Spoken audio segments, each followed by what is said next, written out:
Bonjour à toutes, bonjour à tous. Je vais attendre une petite minute avant de débuter puisque vous nous rejoignez petit à petit.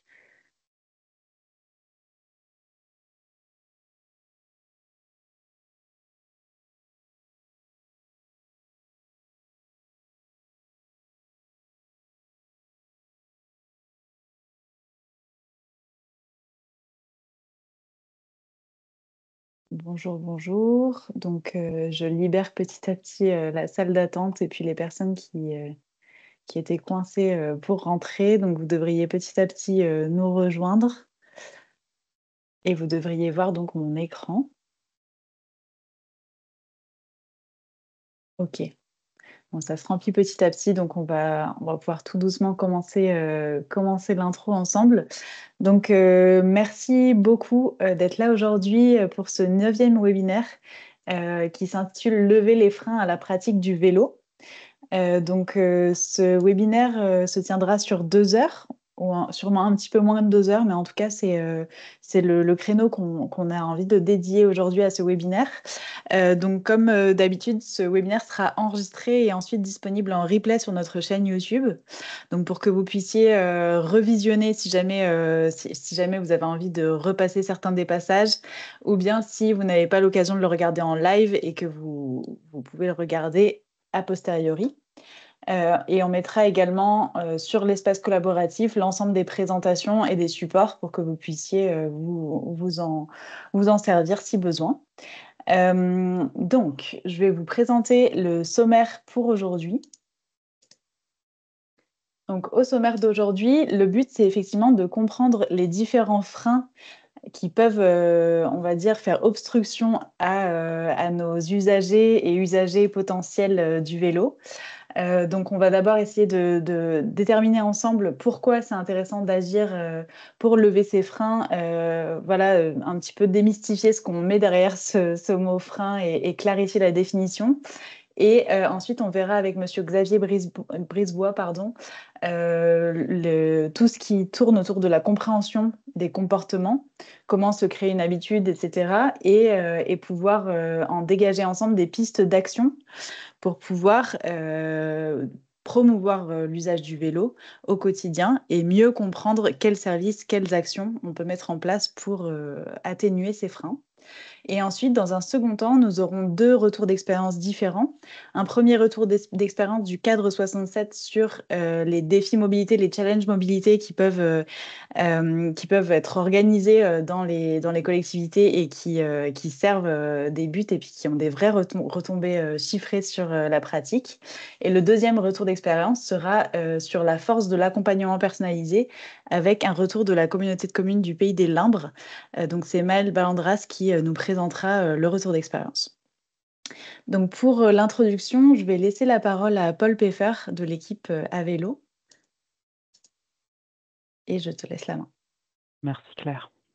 Bonjour à toutes et à tous. Alors on se retrouve pour un nouveau webinaire. Aujourd'hui, on fait le constat que certains déplacements sont réalisables mais non réalisés à vélo. Alors on se pose cette question, pourquoi le vélo n'est-il pas utilisé sur les trajets où c'est déjà possible? Alors à cette question, il y a de nombreuses réponses qui peuvent être concurrentes, qui soulèvent l'existence de freins à la pratique du vélo. Alors ces différents freins ou blocages sont réels ou vécus comme tels. Ils peuvent être de toute nature, ils peuvent être matériels, psychologiques, voire sociologiques, et peuvent même être mixtes, les uns cachant les autres. Ces freins sont liés à la réalité de la pratique, mais aussi à la perception qu'il est possible d'en avoir. Donc, certains acteurs des politiques cyclables, dont les collectivités ou encore les associations, peuvent mettre en place des services ou des campagnes de communication. L'objectif de ce webinaire sera de mieux comprendre les freins pour pouvoir mieux cibler la mise en place de services ou les campagnes de communication. Donc,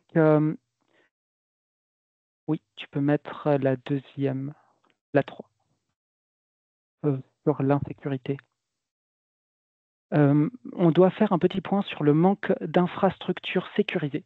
C'est un des principaux freins à la pratique. En cas de manque d'infrastructures cyclables sécurisées, les cyclistes sont contraints à mixiter dans de mauvaises conditions, que ce soit des conditions de vitesse ou de volume de trafic motorisé qui est inadapté, ou alors en raison d'aménagements séparatifs qui sont de faible qualité, qui ne sont pas assez lisibles, accessibles ou larges. Alors dans ces cas-là, les cyclistes sont soumis à une pression de véhicules motorisés. Dans ces conditions, la majorité des usagers et usagères choisiront l'arrêt de la pratique. Alors, il y a aussi un risque de la mauvaise expérience qui pourra agir comme un repoussoir sur une très longue durée. Donc cet aspect est particulièrement marqué sur les populations sensibles, les familles, les enfants, les personnes âgées. Donc, si je peux laisser un enfant de 12 ans rouler seul sur une infrastructure, c'est que l'infrastructure est sûre. Donc, ce frein d'infrastructure est majeur, mais il n'entre pas dans le cadre de notre propos aujourd'hui. En effet, aucun service, aucune campagne de communication ou action individuelle peut agir sur cet aspect. La seule solution, c'est l'aménagement adapté des infrastructures. Donc, pour le webinaire d'aujourd'hui, on va faire un présupposé. Et on va partir du principe que les personnes peuvent faire certains trajets à vélo dans des conditions de sécurité suffisantes, mais qu'elles rencontrent des freins matériels ou psychologiques, sociologiques ou autres qui les bloquent de manière réelle dans le développement de leur pratique. Donc ces freins abordés peuvent être dans certains cas insurmontables ou vécus comme tels, mais on partira du principe que dans la majorité des cas, ils peuvent être surmontés à l'aide de services facilitateurs ou de campagnes de communication pour les guider vers un changement de comportement.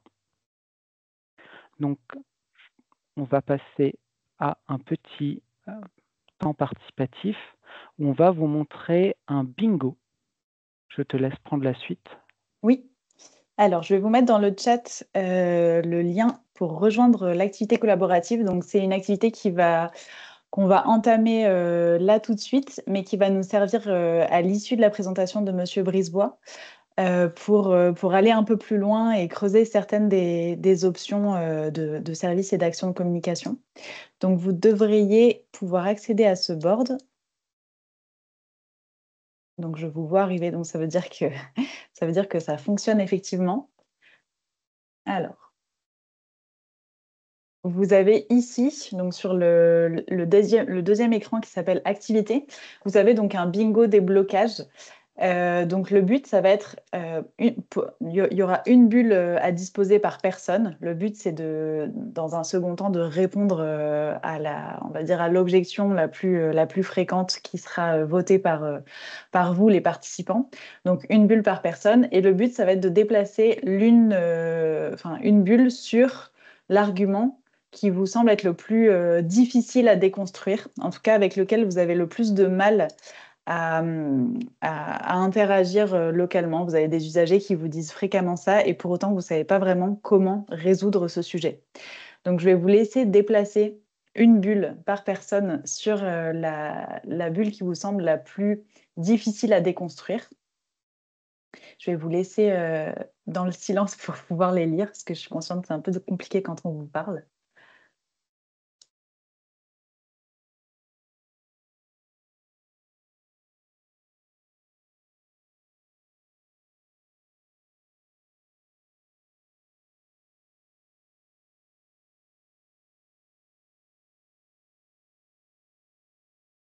Donc, pour ceux qui n'ont pas totalement pris le train en route, vous avez dans le chat un lien vers une activité qui nous permet de voter sur l'objection qui vous semble la plus difficile à adresser. Et on traitera dans un second temps, à l'issue de l'intervention de M. Brisebois, on traitera une ou deux de ces objections. Et on vous fournira dans tous les cas les réponses à toutes ces objections dans le support. OK. Très bien. Donc, on voit qu'il y a déjà des petites tendances qui se dessinent. Je ne vais pas, entre guillemets, dépouiller le vote tout de suite. Je vais vous laisser encore travailler si des personnes ont besoin d'un peu plus de temps.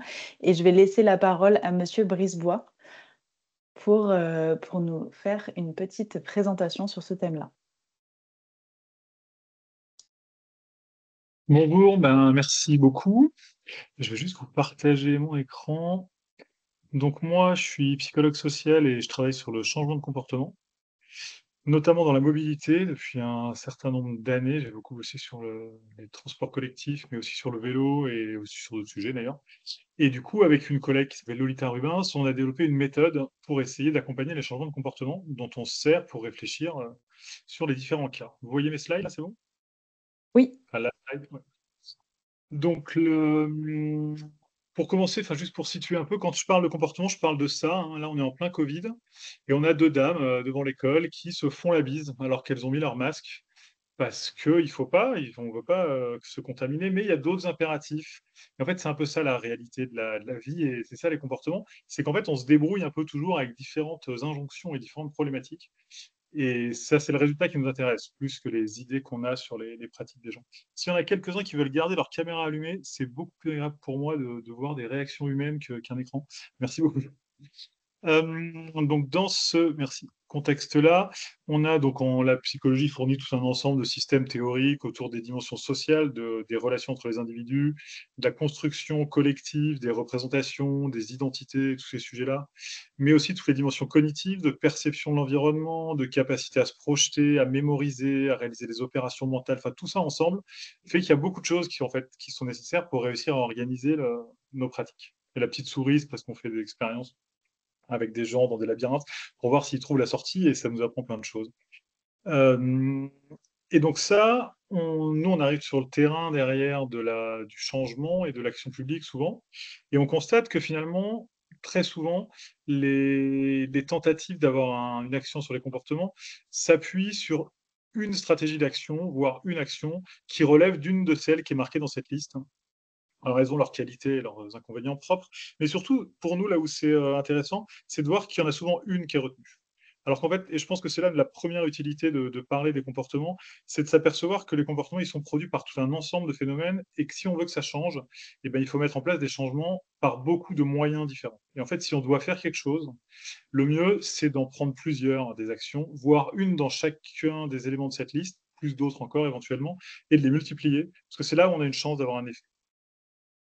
Donc ça, c'est une chose, surtout, même si on a une super idée qui paraît géniale, que c'est compliqué de la faire financer, de la faire accepter et de la mettre en œuvre, mais il faut quand même essayer d'en comparer plusieurs entre elles, parce que c'est comme ça qu'on a des chances d'avoir un effet. Deuxième chose, on est plein de présupposés à propos des comportements qui sont très pratiques pour vivre en société et interagir avec les autres, mais qui en fait ne correspondent pas tout à fait à la manière dont se déroulent les comportements individuels et de la manière dont ils peuvent changer, et qui nous empêchent en fait, quand on conçoit des stratégies d'influence sur les comportements, d'être efficaces. Ces présupposés, je les ai un petit peu résumés là, mais c'est ça les essentiels. C'est l'idée que finalement, si on leur dit ce qu'il faut aux individus, ils vont changer. Parce qu'ils reçoivent des informations, ils s'en servent pour raisonner, et c'est ça qui explique leur comportement. Mais en fait, ils ne reçoivent pas bien les informations. Je ne sais pas si vous avez déjà remarqué, mais si vous mettez une affiche quelque part, la majorité des gens ne la voient pas. Parmi ceux qui la voient, il y en a beaucoup qui trouvent que ça ne vaut pas la peine d'y passer du temps pour la comprendre en détail. Parmi ceux qui y passent du temps, il y en a pas mal qui ne sont pas d'accord ou qui ont un point de vue critique sur le sujet. En fait, on touche assez peu de gens par de la stricte information. En plus de ça, on suppose que si on leur donne des éléments pour juger, objectifs, ça va permettre à nos individus d'évaluer ce qu'il faut faire. Mais en fait, on s'aperçoit depuis longtemps, et en fait, on le sait très bien, qu'on a des tas de biais de perception qui font qu'on a du mal à se rendre compte de manière très objective des inconvénients et des avantages de nos actes. Par exemple, le coût de la mobilité en voiture, il est surévalué, ça dépend des études, mais entre 2 et 3 fois plus cher. C'est évalué comme coûtant 2 à 3 fois moins cher que ce que ça coûte vraiment. Donc, si vous arrivez à faire bouger le coût réel d'un petit peu, c'est pas du tout sûr que vous ayez un impact. Et si vous en parlez, c'est encore moins sûr que vous ayez un impact. Par contre, quand vous touchez le prix de l'essence, que tout le monde regarde de très près, là, vous avez un impact énorme, même si en fait, c'est pas du tout la totalité du prix. Donc, ce qui compte, c'est de se mettre à la place des individus et de prendre en compte le subjectif. Et présupposé supplémentaire, on soupçonne que les individus, ils ont qu'à vouloir et ils vont changer. Mais en fait, ça suffit pas. On a beau vouloir, le changement n'a pas du tout lieu automatiquement, parce qu'il y a plein de conditions qui font que ça peut avoir lieu. Et enfin, dernier biais, mais en fait, c'est le biais central, enfin, c'est le présupposé central qui organise toute notre façon de réfléchir, c'est qu'on suppose que les choix sont rationnels. Nos individus prennent des décisions raisonnées, étayées, comparatives et qui vont dans le sens de leur intérêt. Mais en fait, dans tout ce que j'ai dit, rien n'est vrai. Ils prennent pas des décisions élaborées, comparatives et raisonnées, ou exceptionnellement. Au quotidien, ce qu'on fait le plus, c'est pas du tout ça comme méthode de prise de décision. Donc, c'est intéressant de réfléchir différemment. Nous, on peut expliquer les choses. Alors, on n'a pas un système explicatif qui explique tout en une fois avec une seule idée, mais on voit bien qu'on a des grosses briques qui expliquent bien certaines choses. Ça, c'est un exemple d'expérience de psychologie sociale qui a lieu autour de la mobilité dans la ville de Rennes, autour d'un feu piéton. Ce que mesure le chercheur, c'est combien de personnes traversent au feu rouge. Il a trouvé le feu qui lui plaît le plus parce que c'est un feu où il n'y a pas souvent des voitures, mais souvent des piétons. Et il mesure à quel point les gens traversent au feu rouge. Quand il n'y a pas de voiture, évidemment, et à une heure où il y a du monde. Hein. C'est pas 3 heures du matin, je suis tout seul. C'est le matin quand il y a du monde ou en fin d'après-midi. En moyenne, il voit qu'il y a environ 16% des gens qui traversent au feu rouge. Il fait ça des dizaines de fois, hein, c'est pas un cas. Il va essayer de faire augmenter cette valeur, et dans un premier temps, c'est la photo que vous voyez, il s'habille de manière assez neutre, c'est ce qu'il écrit dans son article, et il se met devant pour essayer de donner l'exemple. En fait, ça change rien. Les 2% d'écart, c'est l'épaisseur du trait, il n'a pas vraiment d'influence. Il se dit qu'il a dû rater quelque chose, il va refaire ça, mais en costume 3 pièces, avec une cravate, une mallette, enfin ce qu'il décrit comme étant la panoplie du cadre supérieur dans son article. Et la même chose des dizaines de fois en se mettant devant, pour montrer l'exemple. Et là, on a plus de 50% des gens qui étaient au feu qui vont traverser après lui. Et il va refaire ça, pour confirmer que c'est bien cette histoire de statut social qui fait une différence, en se déguisant en clochard. Alors, facile de décrire, j'ai pris une photo que j'ai trouvée comme ça. Et là, on n'a plus que 9% des gens qui étaient au feu avec cette personne qui vont traverser après lui. Donc, vous me voyez un peu venir, mais la rationalité ici, c'est quand même difficile d'envisager qu'elle soit construite uniquement sur le rapport coût-bénéfice. Et il y a toujours cette autre chose qui participe de tous nos comportements, c'est ce que font les autres autour de nous. Alors là, c'est très tranché, c'est très net, parce que c'est une situation d'ambiguïté. Mais ce qui est particulièrement marrant là-dedans, c'est que quand on demande aux gens pourquoi ils ont traversé ou pourquoi ils n'ont pas traversé, personne ne vous parle du clochard ou du gars en costume. Ça n'existe pas dans les explications qui nous sont fournies, alors que ça participe nettement des comportements. Donc c'est ça le gap qu'on a entre nos présupposés et la réalité des faits observables, c'est qu'il y a des choses qu'on ne voit pas qui sont très importantes. Alors il n'y a pas que ça, hein. Mais globalement, s'il y a un apport un peu central de l'approche comportementale, c'est de comprendre que ce qui est le plus déterminant, c'est le contexte. Ces dessins-là, je les ai piqués à un chercheur qui a utilisé ça pour expliquer cette idée à de nombreuses reprises. Il prend l'exemple du canard. Et le canard, pour nous, c'est super parce que c'est un animal qui est multimodal, il a plusieurs modes de transport. Si vous vouliez comprendre comment un canard choisit son mode de déplacement, entre marcher, voler et nager, qui sont ces 3 options, très vite, vous abandonneriez l'idée d'aller interroger le canard ou de comprendre sa rationalité propre, hein, pour essayer de voir comment ça se passe. Et en fait, c'est ça l'approche comportementale, c'est commencer par regarder plutôt que de supposer qu'on a compris. Et vous vous apercevriez que quand les distances sont courtes, tous les canards marchent. Quand les distances sont très longues, tous les canards volent. Et qu'en fait, il y a seulement une certaine plage de distance intermédiaire dans laquelle il y a des canards qui font des choix différents. Ce que j'essaie de vous dire, c'est ce que j'ai écrit d'ailleurs, c'est qu'en fait, c'est pas le canard qui prend la décision, c'est le contexte, c'est la situation dans laquelle il est et ce qu'il a à réaliser. Et c'est ça qui explique le mieux les comportements et c'est ça qui a le plus d'influence sur les comportements. Alors bien entendu, c'est pas complètement inintéressant de comprendre la part de décision de l'individu canard, mais elle est quand même assez restreinte. Donc si on veut réussir à changer les choix, la première chose à faire, c'est d'essayer de changer le contexte. Dans la mobilité, on a des tas de travaux qui parlent beaucoup de ça, de ce contexte. On parle de système automobile. Pour ceux qui l'ont lu, il y a un chercheur qui s'appelle Gabriel Dupuy qui a très bien expliqué tout ça. Qu'en fait, on a fabriqué un contexte, un système dans lequel l'automobile, c'est performant. Et donc aujourd'hui, on essaie de leur demander de faire autrement, alors que le système est toujours aussi performant en faveur de la voiture. Forcément, c'est un petit peu difficile de changer. Donc j'ai mis cette petite photo paracoleuse pour un sou. C'est l'autoroute la plus large du monde pour aujourd'hui du moins. C'est au Texas, évidemment, et elle fait 26 voies, pardon. Et là, pour la petite histoire, ce qui est assez amusant, c'est quand elle faisait encore que 16 voies en 2011 et qu'il y avait plein de bouchons, ils se sont dit qu'il fallait l'élargir, ça passe mieux et qu'il y ait moins de bouchons. Ils l'ont élargi et ils ont augmenté de 50% la quantité de bouchons sur cette autoroute. C'est le paradoxe de Brest, dont vous avez sûrement déjà entendu parler, le trafic induit qui fait que voilà, enfin, en fait, on est là, le contexte, c'est non seulement le système automobile, mais c'est aussi la perpétuation de ce système et la tentative de le sauver en continuant de rajouter de l'automobile.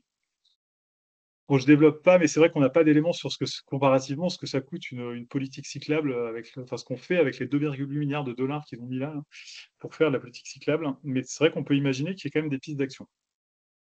Donc ça, c'est la partie critique de comment on raisonne d'habitude, comment on peut raisonner autrement. Nous, le modèle qu'on a développé avec Lolita et qui essaye en fait de rassembler l'ensemble des concepts de la psychologie dans une perspective d'accompagner un individu qui serait en train de faire sa vie normalement et où on voudrait que ça change, ben, il faudrait forcément qu'il passe par un certain nombre d'étapes. Et la première étape, c'est d'inhiber l'habitude déjà existante. La deuxième, c'est d'avoir des raisons d'essayer. Là, c'est de tourner dans le sens d'agir sur, hein, c'est pour ça que c'est des verbes d'action. Et la troisième étape, c'est de passer à l'action. Et donc, en fait, avec ça, on peut raisonner sur comment fait-on pour poser sur les comportements. Donc, je vais vous donner un peu de détails, et puis derrière, je vais essayer de le traduire en pistes d'action pratiques que vous pourriez appliquer dans les territoires. Donc, la première chose, c'est que si autant on ne prend pas un choix rationnel, enfin, on peut faire des choix rationnels, mais on ne le fait pas souvent, parce qu'en fait, la plupart du temps, la plupart des décisions qu'on prend tous les jours, et on prend des dizaines, voire des centaines de décisions tous les jours, en fait, elles ne sont pas raisonnées parce qu'on ne s'arrête pas pour réfléchir, parce qu'on reprend la décision qu'on a déjà prise hier, ou on arbitre entre deux, trois décisions qu'on connaît déjà, et finalement, on ne prend pas du tout le temps de raisonner. On suit ce qu'on appelle un script comportemental, c'est-à-dire qu'on a une espèce de procédure comme un programme informatique où à partir de la situation, tiens, il faut que je décide où je vais manger ce midi dans les trois options que j'ai autour de mon bureau, et ben, j'arbitre selon différents paramètres. Et de toute façon, c'est quand même globalement toujours parmi ces trois-là que je vais agir. Et ça c'est très bien cette fabrication d'automatismes, ça a plein de bénéfices. Si on n'avait pas ces automatismes, on ne serait pas capable de conduire une voiture ou un vélo, on ne serait pas capable de faire les 20 choses en même temps qu'on fait toute la journée, mais ça a des inconvénients. Le premier, c'est qu'on se rend plus compte qu'on prend des décisions. On n'a pas l'impression d'avoir fait un choix. Donc, on n'a pas l'impression qu'il y a une alternative. Et puis, il faut faire un effort pour faire autrement. Parce que c'est bien ancré, c'est bien installé, on n'a pas besoin de raisonner. Et à un moment donné, c'est pas si facile que ça, du coup, de s'arrêter. Et donc, en fait, ça, c'est le premier problème de tout changement de comportement. C'est pas tant que nos individus n'ont pas des bonnes raisons de changer, sont pas convaincus ou quoi que ce soit, c'est qu'ils se posent pas la question. Et tant qu'ils ne se posent pas la question, ben, ils ne risquent pas de changer. Et tant qu'ils ne perçoivent pas qu'une alternative est possible, et c'était une des questions dont vous parliez dès l'intro avec les freins, c'est qu'en fait, on ne peut pas faire quelque chose qui ne nous paraît pas faisable. Donc la première étape, c'est de se rendre compte que c'est une option. Alors on a plusieurs manières d'essayer de s'occuper de ce problème. La première, c'est d'essayer d'empêcher l'habitude d'être ce qui conduit les comportements. Donc ça peut se faire en attirant l'attention, en mobilisant les gens pour qu'ils se posent des questions, en mettant la pression sur le sujet, ce que font beaucoup les politiques ou les publicitaires quand ils essayent de dramatiser des sujets, pour montrer que c'est grave, qu'il faut à tout prix s'en inquiéter, ce genre de choses. Mais ça peut aussi passer par le fait d'essayer autre chose. Si soudain vous vous retrouvez à faire quelque chose d'autre parce qu'on vous y amène, parce que vous n'avez pas le choix, bah, vous allez ne pas être dans l'habitude et vous allez être capable de faire un choix différent. C'est là où la panne de voiture, par exemple, oblige à se poser des questions qui vont peut-être avoir des conséquences par la suite, parce que pendant un temps, on a réfléchi, on a pu faire autre chose, et après, on saura que c'était possible de faire autre chose. Alors, je ne dis pas qu'il faut organiser des pannes tout le temps, mais c'est pour dire que ça peut se passer de plein de manières différentes. Une autre approche, c'est d'accompagner les moments où il y a déjà un changement. Par exemple, dans la mobilité, moi j'adore cet exemple, on sait qu'il y a un gros gap de motorisation des ménages chez les ménages urbains, enfin chez les moins motorisés en fait, c'est la survenue du premier enfant dans le ménage. On a plein de couples qui n'ont pas d'enfants, qui se débrouillent, et quand ils ont un enfant, ils disent ah là, il nous faut une voiture, sinon on ne va pas s'en sortir. Et bien en fait, plutôt que de leur parler tout le temps de comment il faut se déplacer, peut-être que là, il y a un moment où on pourrait essayer de voir comment c'est possible, quand on attend un enfant, de se dire, bah tiens, on va être capable de changer un petit peu notre vie, quand même, c'est assez majeur, sans passer par la voiture. Alors peut-être qu'on pourrait communiquer dans les maternités ou sur les tests de grossesse, enfin j'en sais rien, mais en tout cas, essayer d'aller là où sont les gens, plutôt que d'essayer de faire exister des décisions là où elles n'existent pas. C'est plus facile, d'ailleurs, il n'y a pas que celui-là, hein, c'est un j'aime bien parce qu'il est un peu rigolo, mais il y a plein de moments de la vie où on se pose des questions, et en fait, c'est à ces moments-là qu'il faut toucher les gens, parce que c'est là où ils perçoivent les informations qu'on veut leur donner. Troisième stratégie, c'est ce qui a été pas mal vulgarisé sous le concept de nudge. C'est l'idée que puisqu'ils font pas attention et qu'ils réfléchissent pas vraiment, nos individus, parce qu'ils n'ont pas que ça à faire, eh ben on va essayer de faire en sorte que s'ils réfléchissent pas, ils aillent à l'endroit où on voudrait qu'ils aillent, que les biais les emmènent là où on voudrait qu'ils soient. Et donc ça, on a plein de manières de l'utiliser. Dans la mobilité, moi je trouve il y a une stratégie qui est très bonne et qui ressemble un peu à ça, c'est la signalétique piétonne, dont j'ai mis la petite photo en bas à droite, hein, où ça n'a pas un effet immédiat sur les individus de se dire, ah bah tiens, je vais suivre le panneau. Mais par contre, à chaque fois qu'ils passent devant, ils comprennent que c'est possible de le faire à pied.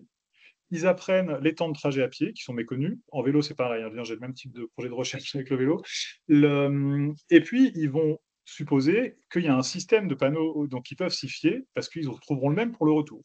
Et donc, en fait, on leur met en place la possibilité d'agir, même s'ils n'ont pas cherché et qu'ils n'ont pas fait l'effort de se renseigner. Mais ça, c'est une seule chose, hein, c'est uniquement le paramètre de l'habitude. Pour autant, s'ils s'arrêtent et qu'ils réfléchissent, à part s'ils ont suivi bêtement le panneau, mais ils sont quand même relativement rares, ceux-là. S'ils s'arrêtent et qu'ils réfléchissent, ils peuvent se dire: «Ce que je faisais, c'est parfait, donc il n'y a pas de raison que je change». Donc il faut encore qu'ils aient des raisons de faire autre chose. Ça, on retombe sur un système théorique qui est très étudié en psychologie qu'on appelle la persuasion. Le problème souvent, c'est qu'on commence par là. Comme on suppose que nos individus réfléchissent, on suppose que c'est un enjeu d'argument, et on va se demander quels arguments leur donner pour qu'ils changent. Alors c'est intéressant dans les bons arguments, mais il faut comprendre qu'en fait, c'est pas les arguments qui déterminent les pratiques. Ce modèle-là que j'ai présenté, c'est l'idée que finalement, si on est capable de donner les bons éléments pour que les individus aient les bonnes idées à propos des comportements, ils vont mettre en place le bon comportement, parce qu'on aura changé d'attitude. Et en fait, on a essayé de faire ça pendant des décennies, à travers des tas de recherches, et on n'a jamais réussi à établir la réalité du lien entre attitude et comportement. C'est très variable, ça dépend des cas. Par contre, on s'est aperçu assez tôt que si on rajoutait d'autres briques dans la prédiction du comportement, on arrivait à faire quelque chose d'intéressant. Et ces briques, je vous les décris rapidement. Alors, il y a plusieurs modèles, mais celui-là a le mérite d'être simple et clair. Ces briques, c'est essentiellement la norme et le contrôle comportemental perçu. Bon, la terminologie n'est pas hyper facile d'accès, je vous explique. Donc l'attitude, c'est est-ce que j'ai des bénéfices, est-ce que je crois que j'ai des bénéfices ou des inconvénients à mettre en place tel comportement. La norme, c'est est-ce que je pense que les autres sont d'accord avec ça. Qu'est-ce qu'ils font eux? Comment je vais me situer socialement? Est-ce que je vais être bien vu? Est-ce que je vais être mal vu? Est-ce qu'on va me jeter des pierres? Tout ça, ça fait partie de la norme sociale. Et le contrôle comportemental perçu, c'est est-ce que je me sens capable de le faire? À vélo, le contrôle, c'est le fait de savoir faire du vélo. Le contrôle perçu, c'est le fait de se sentir capable de faire du vélo.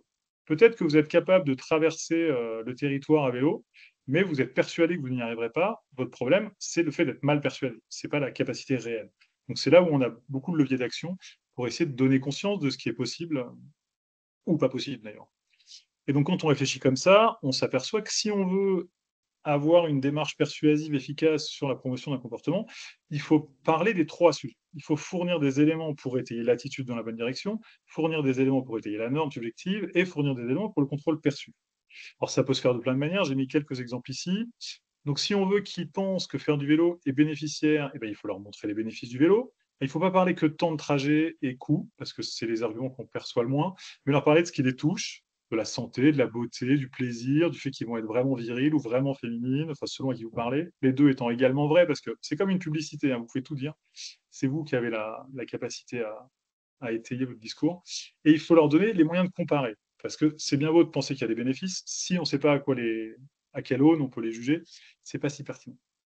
La norme, c'est montrer que les autres le font ou montrer qu'ils sont prêts à le faire, et puis qu'ils valorisent la pratique. Et ça, en fait, on en a pas mal dans la population. Et quand on leur demande, tout le monde nous dit qu'ils aimeraient bien faire du vélo.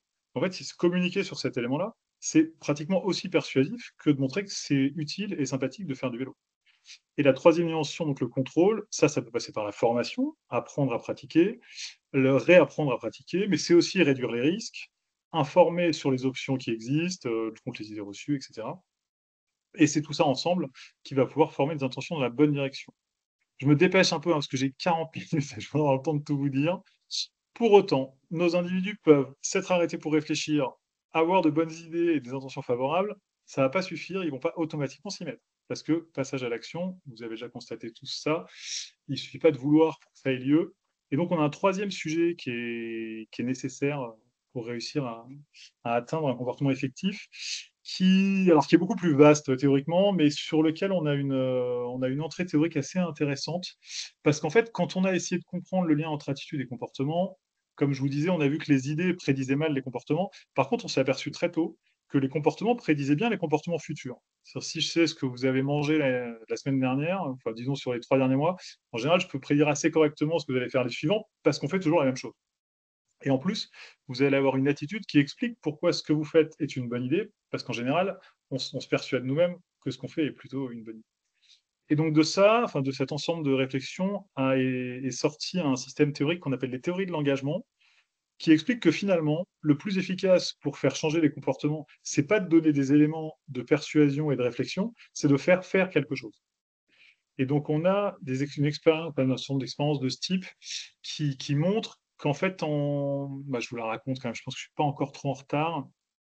Ça se passe dans un train. On a notre chercheur qui monte dans un train, c'est un wagon à compartiment, en fait, pour être précis. Il choisit un compartiment où il y a une seule personne. Il rentre, il dit bonjour, il pose sa valise sur l'étagère au-dessus et il ressort. Et quelques secondes plus tard, arrive un tiers qui essaye de piquer la valise.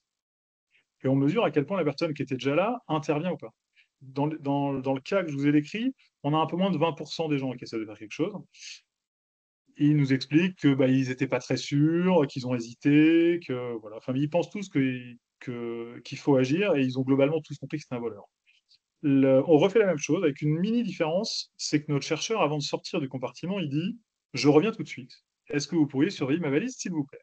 Tout le monde dit oui, et quand arrive le voleur, quelques secondes plus tard, là, on a 80% des gens qui interviennent. La différence, c'est que dans le premier cas, ils se demandent ce qu'il faut faire, dans le deuxième cas, ils ont déjà décidé. Et c'est ça l'engagement. C'est-à-dire qu'on a agi, en fait. On s'est positionné et on a déjà prévu ce qui allait se passer plus tard.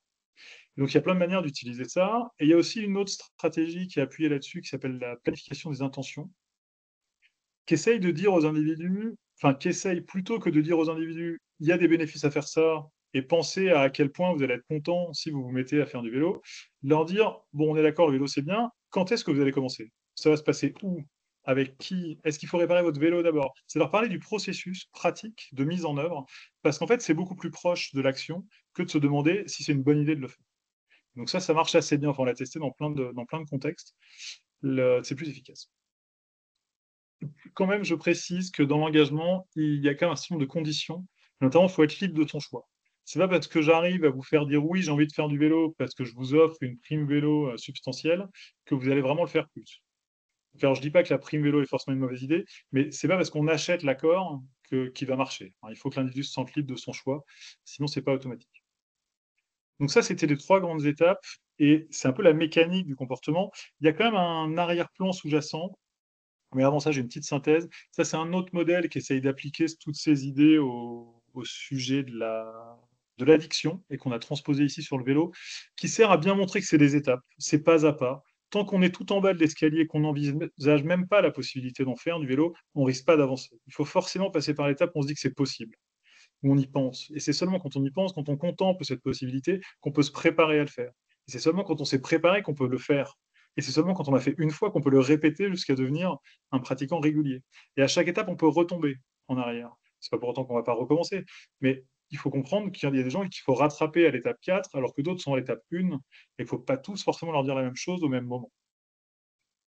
Et donc, à l'arrière de toutes ces dimensions très, très mécaniques, il y a quand même le sujet des idées. Il y a toutes les représentations. Et ce qu'on entend beaucoup, enfin, ils ne le disent pas trop comme ça, mais quand on interroge les gens, on comprend souvent qu'ils veulent nous dire qu'eux, ils n'ont pas des sujets de mode de transport. On leur parle voiture, vélo. Eux, en fait, c'est pas, pour eux, le sujet, c'est pas voiture, vélo. Pour eux, le sujet, c'est leur mode de vie. C'est est-ce que c'est satisfaisant? Est-ce qu'ils s'en sortent? Est-ce qu'ils ont l'impression de réaliser leurs aspirations? Est-ce que ça correspond à leur identité? C'est ça qui les touche. Et donc, quand on veut essayer de faire la promotion d'un mode, il ne faut pas leur parler du mode. Il faut leur parler du mode de vie. Parce que c'est là où c'est pertinent pour nous tous. Donc, comment on fait? Il me reste combien de temps? Je peux savoir? Il est 33, donc je pense encore facilement 15 minutes, 10-15 minutes, facile. Parfait, bon, bah, j'ai été très vite. Mais comme ça, on aura le temps pour la suite, hein. Comment on fait pour utiliser ça? Donc, il y a plein de manières de le dire. Nous, ce qu'on fait quand on essaye de concevoir des solutions ou des politiques publiques, participer à la conception de politiques publiques, on suit à peu près ces étapes-là. La toute première, c'est, donc ça c'est un peu ce que je vous ai raconté, c'est de commencer par ne pas se baser sur nos présupposés, mais de partir de quelque chose de plus objectivable, de plus objectif et de plus objectivable. Et donc, la suite de ça, c'est d'aller voir les individus et de comprendre ce qu'ils vivent. Alors, parfois, on n'a pas besoin de les voir, hein, parfois, on peut comprendre autrement, mais en tout cas, se mettre à leur place, en les observant, en les interrogeant, et en allant voir les usagers comme les non-usagers. Ça, c'est un grand classique. On va parler qu'à un public. Alors, en fait, ici, ce qui nous intéresse, c'est les gens qui ne font pas de vélo. Et les problèmes qu'on a, c'est les problèmes des gens qui ne connaissent pas le vélo. Donc, ceux qui font du vélo peuvent nous aider, mais c'est pas eux les personnes ressources, puisque par définition, eux, ils en font. Ensuite, il faut choisir une stratégie. On ne va pas essayer d'avoir une action, on va essayer d'avoir une logique qui permet de changer le système, le contexte qui produit la mobilité. Et ça va produire des actions. Mais ce qu'on veut, c'est identifier qu'est-ce qui, dans le système, fait qu'aujourd'hui, ça ne marche pas et qu'est-ce qu'il faudrait qu'il soit différent pour que les comportements soient différents. Et une fois qu'on a cet objectif de modification systémique, on peut se dire, bah, alors pour modifier telle brique, je vais agir comme ça, telle autre brique comme ceci, et comme ça, on va encercler l'individu avec un contexte qui permet le comportement cible. Donc je vous ai un peu tout dit. L'idée, c'est que les actions ne doivent pas valoriser que l'utilité. Ce qui compte, c'est l'attractivité. Il faut que ce soit attirant. Même si c'est bénéficiaire, ce qui compte, c'est de s'en rendre compte. Parce que ça peut être super bénéficiaire, mais si je ne le sais pas, on n'aura pas d'effet. Ce qui compte, c'est que ce soit perçu avant tout. Il vaut mieux que ce soit bien perçu et moins bénéficiaire que très bénéficiaire, mais pas perçu, par exemple. Ensuite, je vous l'ai dit, il faut de nombreuses modifications, parfois plusieurs pour le même problème d'ailleurs.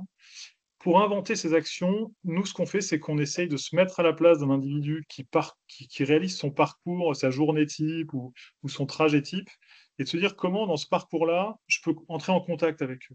Si, par exemple, je veux parler à un individu qui fait un trajet domicile-travail par un certain point, par une certaine route, je sais qu'il va passer par un certain nombre de points, ou si je mets des panneaux, il risque de les voir. Je sais qu'il va passer par la pompe à essence. La pompe à essence, c'est un lieu de communication très prisé d'ailleurs, sur lequel peut-être que c'est beaucoup plus pertinent de parler. Si ça se passe au moment où on arrive pour habiter dans un endroit, peut-être que c'est à ce moment-là qu'il faut attraper les gens. Il faut penser au parcours qui vont suivre, plutôt que de se dire qu'on aimerait bien les toucher et après dépenser des sous en communication, alors qu'on a du mal à les toucher par la communication. Et puis, il faut que ces actions soient sous-tendues par une proposition de mode de vie et pas juste par une option modale. Et enfin, dernière étape, il faut comprendre que le changement, c'est un processus long et qui nécessite des étapes. Et c'est vrai pour les individus comme pour les collectivités. Et quand vous concevez un changement dans le système, ça va mettre un certain temps à se réaliser, à s'adapter, à s'interfacer avec les autres paramètres. Donc il faut savoir et anticiper que ça va se passer par étapes. Et donc pas forcément tout de suite essayer de tout mettre en place ou pas compter sur une première action et faire en sorte d'apprendre de chaque action. Parce qu'il y a des actions où vous avez eu une super idée et ça n'a pas marché, mais c'est pas parce que l'idée n'était pas bonne, c'est parce que la mise en œuvre n'a pas fonctionné correctement. Ou inversement, la mise en œuvre était bonne, mais l'idée n'était pas top. Ou autre cas. Donc ça, pour éviter de mettre des coups d'épée dans l'eau, il faut évaluer. Alors évaluer, ça ne veut pas juste dire compter si ça marche ou ça ne marche pas, ça veut dire essayer de trouver des manières pertinentes de juger si ça a eu un effet. On peut compter le nombre de cyclistes, mais on peut aussi aller interroger les gens pour savoir s'ils ont perçu la différence, si ça a changé leur ressenti sur la possibilité de le faire, savoir comment ça a été vécu par les agents, par des acteurs spéciaux ou spécifiques. Et c'est avec, encore une fois, cette logique un peu d'encerclement qu'on a un maximum de chances de s'améliorer dans la durée. Alors, qu'est-ce qu'on peut tirer de tout ça comme piste d'action?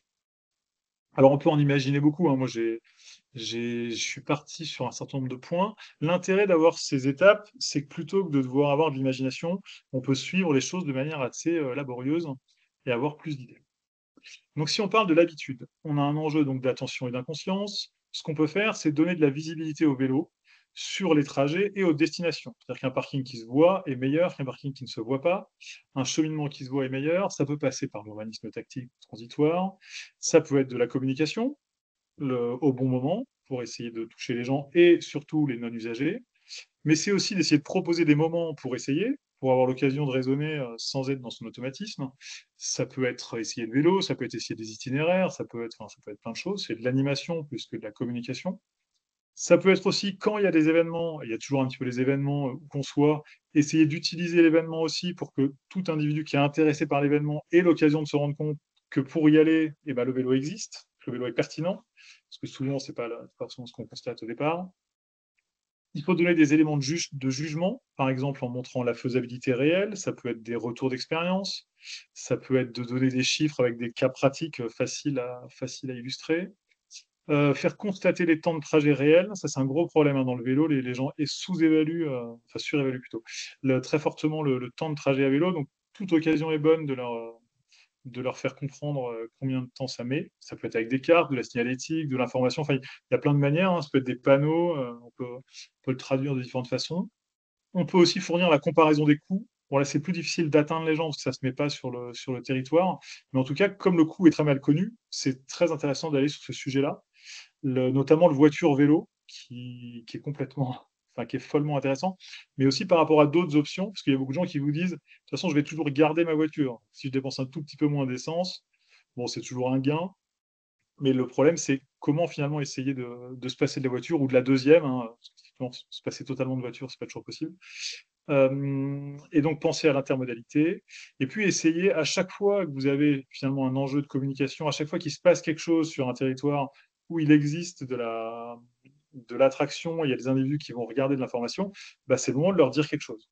Et les sujets sur lesquels communiquer, c'est pas le vélo, c'est qu'est-ce qu'on a à y gagner. Donc ça, alors on peut parler de tout, et dans ce cas faire, il faut essayer de tout dire, le CO2, la qualité de vie, la sécurité, la mobilité, enfin tout ce qu'on peut imaginer, et de bien encercler le sujet pour qu'on n'ait pas une raison d'agir, mais une multiplicité. Sur l'habitude, il y a aussi tout le sujet des moments d'entrée et de sortie.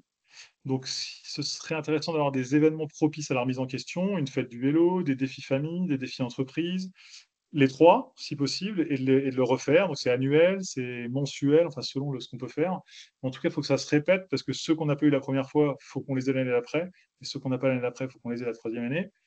Il faut penser aux jeunes, je pense à ceux qui accèdent à la mobilité automobile et qui n'ont qu'une envie dans les territoires ruraux, c'est quand même d'être mobile, et du coup d'essayer de leur montrer que peut-être qu'on peut retarder la pratique de la voiture solo parce qu'il y a des solutions pertinentes. Alors les EHPAD, c'est parce qu'on pensait aux personnes âgées, enfin la fois où j'avais écrit ça, parce qu'on a aussi un sentiment d'impossibilité de faire autre chose pour certains publics, alors que c'est pas forcément le cas. Il y a tous les nouveaux arrivants qui sont un flux entrant sur lequel c'est vraiment intéressant de les orienter dans la bonne direction. Et j'ai eu le cas aussi de parler avec une commune dans le sud-ouest où ils nous disaient, mais nous, notre population de nouveaux arrivants, c'est des urbains qui en fait n'ont qu'une envie, c'est de faire de la voiture. Ils viennent habiter sur notre territoire pour pouvoir se déplacer en voiture et être libres de l'usage de la voiture. Et du coup, on a essayé de réfléchir avec eux à comment on peut construire une identité territoriale qui soit ici, on y vient parce qu'on ne peut pas faire de voiture en fait. Le... C'est pas forcément très efficace, mais c'est très immédiat comme ça met du temps. Mais en tout cas, il faut que quelque part, ça puisse exister dans l'esprit de ceux qui viennent. Parce que s'ils viennent pour la voiture, il faut qu'ils puissent ne pas être trop déçus en arrivant et qu'ils fassent autre chose. Et puis il y a les primo-parents dont je vous ai parlé, les entrants sur le marché du travail, les jeunes retraités. Enfin, il y a beaucoup de moments de vie finalement comme ça qu'on peut cibler spécifiquement selon les cas, les territoires et les pratiques locales. Et dans l'approche plutôt nudge, donc il y a l'idée de flécher les trajets, mettre des panneaux, mettre de l'affichage, orienter, rendre visibles les options, d'essayer de profiter de la... En fait, l'idée, c'est de se mettre là où vont les gens. Si on a des individus qui vont se renseigner, il faut que sur leur chemin, on arrive à mettre l'information. Et donc, je me disais que, par exemple, pour tous les services publics où on a toujours une page comment y aller, comment venir, il faut qu'en premier, il y ait la page comment on vient à vélo. Ça n'a pas un effet fou en une fois, mais dans la durée et au fil des usages et de la population, ça finit par faire exister l'idée que c'est une option. Et puis on peut aussi rendre visible les tronçons à vélo. Bon là j'ai un exemple qui est très urbain, mais qui rend bien visible pour le coup, et qui a montré à beaucoup de gens que ceci est une piste cyclable là où ils n'étaient pas forcément sûrs en le voyant, avant que ce soit bleu. Les intentions, donc, parce que ça ne suit pas les habitudes, hein. Donc là-dedans, il y a le sujet des attitudes, c'est est-ce que je pense qu'il y a des bénéfices et des inconvénients.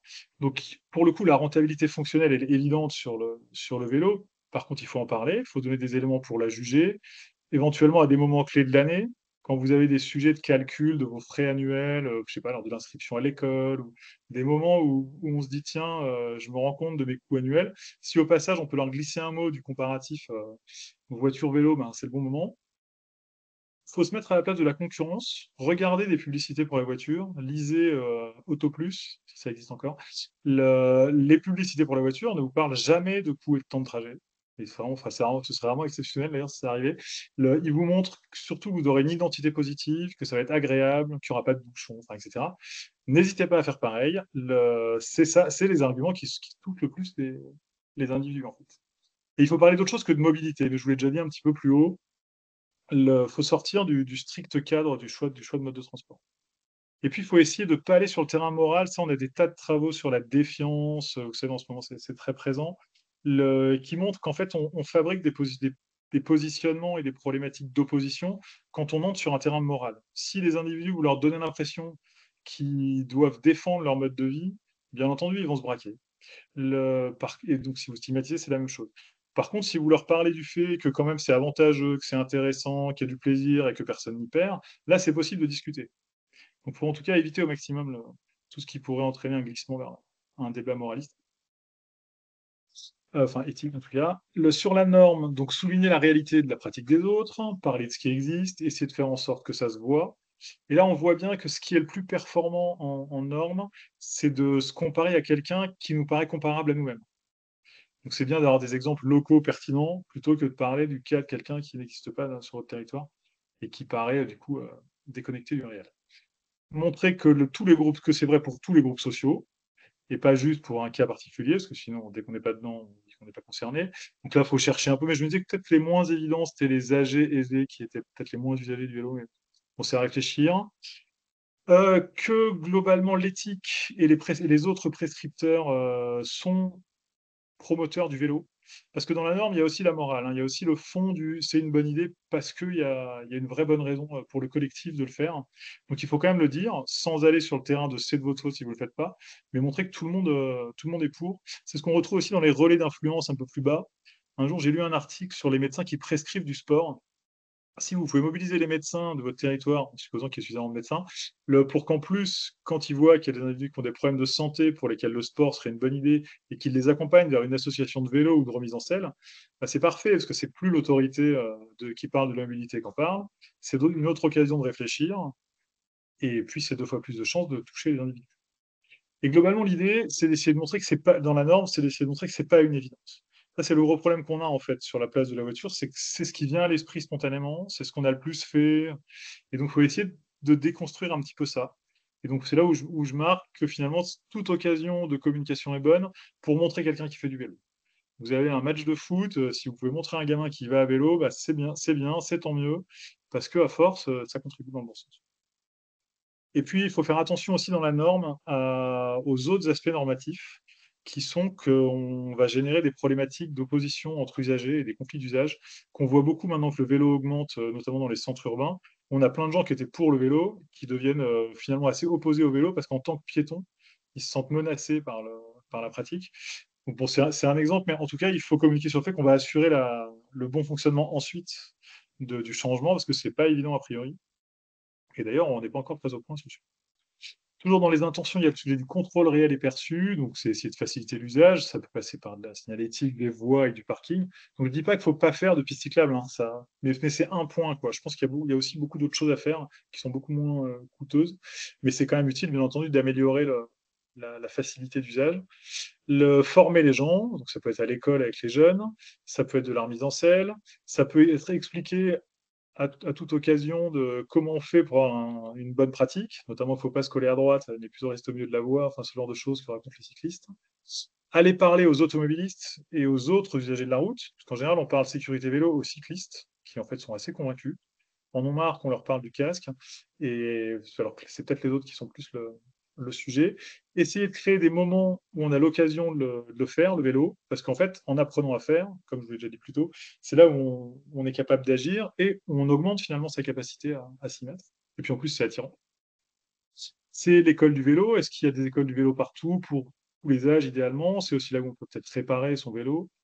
Et Et voilà, on peut parler de la sécurité réelle, qui en fait est bien meilleure que la sécurité perçue, même dans les territoires où on a très peur, hein, enfin où c'est plus dangereux. Il y a le sujet de l'intermodalité, qui quand même peut être très problématique. Enfin, il y a plein d'endroits où on ne fera jamais de vélo si on ne peut pas mettre son vélo dans un train ou dans un car. Donc il y a quand même un vrai problème autour de ça, hein, qui est pas du tout à négliger. Il y a l'idée de l'aller vers, c'est-à-dire plutôt que d'essayer d'attendre des individus qui soient capables, on peut essayer de les rendre plus capables. Et ça, c'est aussi, puisqu'ils ne s'informent pas, d'aller mettre les informations là où ils se renseignent. Avec l'idée, pas très facile, d'aller mettre des informations sur le vélo, sur des pompes à essence, en essayant de ne pas énerver les gens non plus. Enfin, voilà, c'est pas évident, mais il y a peut-être en tout cas un sujet de prix qui est très pertinent à cet endroit-là et qui est moins ailleurs. Et puis là aussi, sur le contrôle, montrer que la collectivité suit les évolutions et a le souci de comment ça évolue pour que ça se passe bien. Et il ne faut pas juste attendre des changements sans s'assurer que ça fonctionne bien ensuite. Et alors pour le passage à l'action, j'ai bientôt fini. Donc ça, globalement, c'est l'idée de fournir des occasions de planifier un premier usage. Alors ça peut être de plein de façons. Journée du vélo, avec différents types d'organisations, des sorties touristiques, tout est possible. L'idéal, ce serait de faire ce qu'on appelle et qu'on arrive à faire parfois une escalade d'engagement. C'est l'idée d'y aller progressivement, de mâcher un peu le changement par petits pas. Donc on pourrait imaginer de commencer par une enquête, aller recenser les pratiques. Au passage, ça nous permet peut-être d'identifier des individus qui sont moteurs ou qui sont prêts à partager leur retour d'expérience. À la suite de ça, on peut faire une réunion publique pour en parler, communiquer là-dessus auprès de ceux que ça intéresse déjà et faire exister un peu le sujet. Dans la foulée de ça, on peut monter des événements pour faire des essais de vélo, mais ça peut être aussi des essais d'itinéraire, différentes choses de ce type, que bien entendu, on va essayer de refaire régulièrement. Dans la foulée de ça, on organise des balades collectives, de l'exploration, enfin on fait de l'animation autour de la thématique pour que plusieurs fois dans l'année, on ait l'occasion d'aller faire un peu de vélo et dans un contexte très facilitateur où on est accompagné et où on n'a pas de, enfin on a très peu de freins. En parallèle de ça, on continue à suivre les pratiques, on voit les problèmes qui peuvent apparaître et on essaie de s'en occuper pour améliorer. On peut célébrer un peu si on a des occasions de le faire, mesurer aussi au fur et à mesure, comme ça on peut communiquer là-dessus. Le, si besoin, on fait de la régulation et des campagnes sur les mauvaises pratiques. Bon, là, je m'en parle beaucoup parce que je passe beaucoup de temps là-dessus, moi, ces derniers temps. Et puis, idéalement, on met en place un système récurrent pour avoir le marronnier tous les ans, en avril, quand il fait beau et que c'est le moment de ressortir son vélo du garage. On fait notre conférence vélo, on donne les nouveaux chiffres, on réinvite d'autres gens, on leur demande de relayer et on recommence.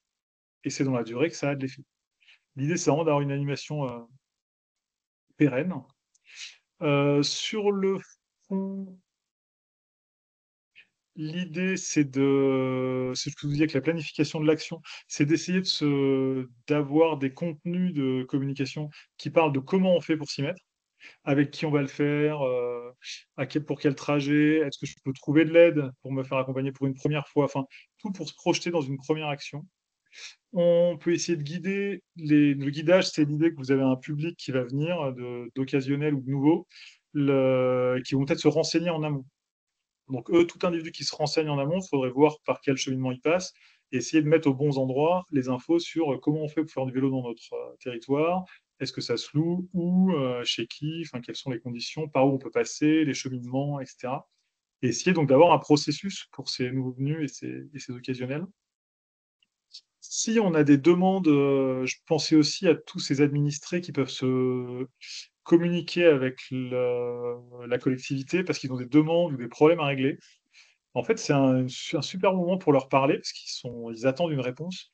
Donc peut-être que ça peut être l'occasion aussi de leur dire, bah, tiens, est-ce que dans votre problème à vous, l'usage du vélo serait pas une solution ou un morceau de solution? Parce que vous les avez, ceux-là, ils sont prêts à discuter, donc c'est le moment de leur en parler. Et puis il y a le sujet au fond des aides à l'achat. Alors alors ça a été très discuté parce qu'il y a eu un certain nombre de travers dans cette histoire, notamment d'effets d'aubaine, de gens qui auraient de toute façon acheté un vélo et qui ont acheté un vélo plus cher parce qu'il y avait une aide. En tout cas, c'est pas complètement idiot, hein. Par contre, il faut le faire à bon escient. Et notamment, il ne faut pas privilégier que l'électrique, parce qu'on a beaucoup fait ça. Et alors qu'en fait, les autres modes de vélo sont aussi tout à fait pertinents, notamment la réparation, qui est souvent une solution beaucoup plus accessible parce qu'il y a beaucoup, beaucoup de vélos sur le territoire, enfin, sur les territoires. Et dans le sujet des représentations, donc là, l'enjeu, c'est d'essayer de construire un positionnement qui soit pertinent et transversal à tous les sujets pour que, vu de l'extérieur, on puisse se faire une image globale, cohérente de l'usage du vélo, donc avec une image attractive avec les différents arguments qu'ils construisent, avoir des modèles, hein. Si on a l'occasion de voir les enfants du village qui font du vélo, l'élu ou je sais pas quoi, ou des figures, si vous avez des figures locales bien connues, d'essayer de les mobiliser, ça a beaucoup d'impact en fait. Est-ce qu'il y a des éléments d'identité locale qu'on peut relier au vélo? De préférence pas au vélo sportif, mais au vélo utilitaire, c'est aussi quelque chose à valoriser. Et puis essayer de montrer, quand on montre un vélo, c'est un vélo de quelqu'un qui va au travail avec, quoi. C'est pas si vous montrez un quelqu'un en tenue de sport, en fait, vous desservez votre propos. Il faut essayer de montrer comment il s'insère dans les pratiques au maximum. Quelqu'un qui se gare devant la mairie ou devant une zone industrielle ou quelque chose de ce type-là, en faisant attention à bien parler du cycliste utilitaire et pas du cycliste sportif, d'essayer de s'éloigner au maximum de l'image du bobo, qui est plutôt un repoussoir pour une partie de la population, et puis essayer de, même si je vous dis d'en rajouter des tonnes, de pas non plus vouloir mettre le vélo comme solution à tout, parce qu'en fait ça a ses limites et ça fait pas tout. Donc il faut montrer ses qualités, mais, pas non, mais aussi qu'on est conscient de ses limites. Et puis garder en tête la complémentarité des modes, mais je crois que j'ai déjà un petit peu dit. Voilà, et j'avais juste une dernière slide avec des lectures éventuelles, parce que vous aurez les slides, hein, si j'ai bien compris. Et voilà, ça peut être une piste. Je m'arrête là. Super, merci beaucoup Xavier pour cette présentation très riche. Effectivement, ça donne beaucoup à penser de voir toutes ces pistes d'action. En tout cas, c'est très inspirant. Ce que je vais faire, donc n'hésitez pas à poser vos questions dans le chat. Il y avait une question de Julie sur est-ce qu'il est possible de réexpliquer le paradoxe de Bryce, je ne sais pas comment ça se dit, parce qu'elle dit donc que ça pourrait être un bon argument pour convaincre les élus et les équipes. Alors, je suis pas le mieux placé, hein, parce que c'est pas de la psychologie du coup, mais enfin, quoique. Le paradoxe de Brest, c'est donc vous avez une voie qui est saturée, vous allez augmenter sa largeur, et en fait, vous avez plein de gens qui se disent, ah bah maintenant par ici ça roule, donc je vais passer par là, et qui vont réorganiser leurs itinéraires, et qui du coup vont beaucoup plus concentrer leur trajet à cet endroit-là. Du coup, il y aura encore plus de bouchons. Donc pendant un temps, ils vont se dire, ah bah non, ça vaut pas tellement le coup, et ils vont arrêter. Et en fait, le bouchon, c'est toujours ça. C'est un équilibre entre la capacité réelle de flux et la perception du temps que vous allez mettre. Donc dès que ça bouchonne un tout petit peu plus, les gens arrêtent de venir. Et quand ça arrête de bouchonner, il y a plein de gens qui disent, ah bah c'est super, ça passe, donc je reviens. Et donc vous avez un effet comme ça, plus le tuyau est large, plus vous avez de gens qui se disent que ça doit valoir le coup d'y aller, et qui prennent le risque, et qui font que les bouchons sont plus grands que si le tuyau est plus petit, parce que l'incertitude est plus élevée en fait. Et ça marche exactement de la même façon à l'envers. Vous réduisez la taille d'une voie. Vous avez plein de gens qui disent, oula, c'est plus possible de passer par là, et qui vont passer ailleurs, ou remettre leur trajet, enfin c'est pas forcément que l'itinéraire, hein, qui font que finalement le risque de bouchon va devenir moindre, et à la fin ça bouchonne moins. Enfin, pour une explication rapide, il y a des tas de. Je vais vous retrouver un lien, parce que je crois que j'ai ça dans mes onglets. Super, merci beaucoup. Donc par rapport à la bibliographie, on vous mettra les slides à disposition pour que vous puissiez les consulter les ressources facilement. Alors, pour donner lieu un petit peu à de la discussion et puis revenir sur notre bingo, je vais vous partager mon écran et on va pouvoir faire un mini dépouillement qui va être a priori assez direct sur les deux thématiques gagnantes. Donc on va dire que la grande gagnante, c'est le j'habite trop loin et les trajets sont trop longs. Donc on va pouvoir prendre un petit peu de temps là-dessus avec Paul et Xavier qui vont réagir sur ce sujet-là. Et la deuxième qui semble bien placée aussi, c'est le vélo, c'est dangereux. Donc je pense qu'on aura le temps de traiter ces deux premières et ensuite on laissera la parole à nos deux retours d'expérience. Donc je vais reprendre mes slides. Hop, on va commencer par le j'habite trop loin. Et n'hésitez pas si vous avez des questions qui vous viennent, parce que c'est le but aussi, c'est de vous faire réagir sur ces différents éléments. Donc Paul, je te laisse la parole. Merci. Alors effectivement, du coup, quand j'habite trop loin, est-ce que j'habite vraiment trop loin? Du coup, il y a plein de facteurs potentiels, comme ça peut être le manque de lisibilité des itinéraires, ou encore l'absence de pratique de la personne. Donc du coup, elle ne va pas savoir par où passer, et du coup, elle n'imaginera son déplacement que par le prisme de ses déplacements passés en voiture. Donc, et pour lesquels 10 km, c'est beaucoup. Est-ce que je vais pouvoir le faire à vélo? Donc, à travers ça, les solutions, elles ont été présentées. C'est un accompagnement, déjà, pour pouvoir guider, pour pouvoir aider à comprendre sur quel itinéraire choisir, éventuellement quel mode choisir, parce que si la distance est trop grande, présenter l'intermodalité et peut-être aussi présenter des témoignages de personnes qui ont choisi ces différentes solutions pour pouvoir avoir un modèle. Et dans des solutions plus techniques, à mettre en place du jalonnement avec des distances indiquées en minutes. Donc maintenant, c'est relativement stable, hein. La vitesse moyenne de déplacement à vélo, c'est globalement 15 km/h dès qu'on n'a pas de moteur, et ça montera un peu plus dès qu'on a un moteur, mais avec ces distances-là, on peut très facilement jalonner en minutes. Donc ça, c'est des solutions potentielles. Donc on peut avoir, et c'est des solutions qui peuvent se mettre en place, par exemple, dans le cadre d'une maison du vélo, par exemple. Donc si Xavier, tu veux compléter. Mais moi, globalement, enfin, un peu dans la perspective de ce que je disais avant, j'ai l'impression que tous les éléments dont on a parlé, il y a toujours une grosse composante de prétexte quand même. Est-ce que c'est vraiment ça le problème ou pas? Et je pense que la première brique, c'est de faire la part du fait qu'ils sont en train de se justifier de ne pas vouloir faire de vélo quand ils vous donnent une raison de ce type, plutôt que c'est ça le problème. Donc, et souvent, c'est beaucoup plus là que ça se situe, en fait. Et après, j'habite trop loin, moi j'ai l'impression un gros sujet, c'est d'y aller progressivement. C'est sûr qu'on va pas du jour au lendemain se transformer en usager qui fait 10 km par jour à vélo, mais dans la durée, on voit on est assez surpris, parce que pendant longtemps, on disait que c'était 4 km la bonne distance à vélo. Après, on a dit 5, et maintenant, on s'aperçoit qu'on a des gens qui font 15 km par jour, parce que, à force, ils y ont trouvé un goût, un mode de vie, enfin, quelque chose. Donc, c'est ça, peut-être y aller progressivement et parler du fait qu'il faut commencer par aller pas loin. Très clair, ouais. Merci beaucoup. Je vais prendre du coup la deuxième plus votée qui était le vélo, c'est dangereux. Et donc vous voyez là que j'ai des slides pour toutes les thématiques. Donc ça aussi, ce sera dans les présentations qu'on vous fournira. Je te Alors, laisse détailler. Ouais. sur le vélo, c'est dangereux. Effectivement, il y a aussi la question de la perception, parce que là, c'est très facile de se sentir en danger. Et du coup, il y a un parallèle à faire avec la sécurité réelle, la sécurité objective et la sécurité subjective.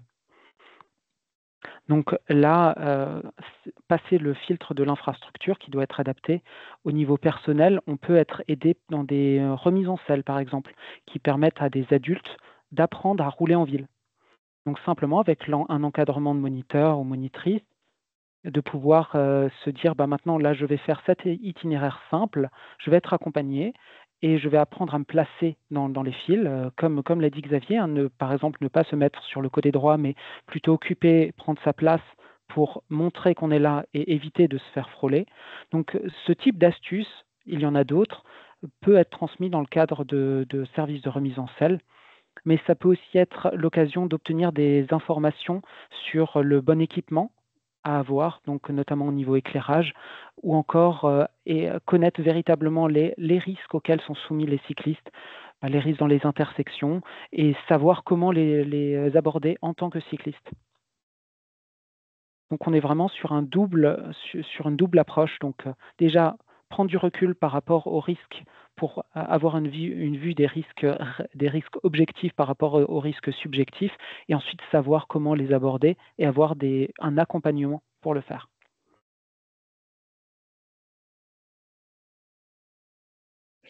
Et je peux compléter un mot? Bien sûr.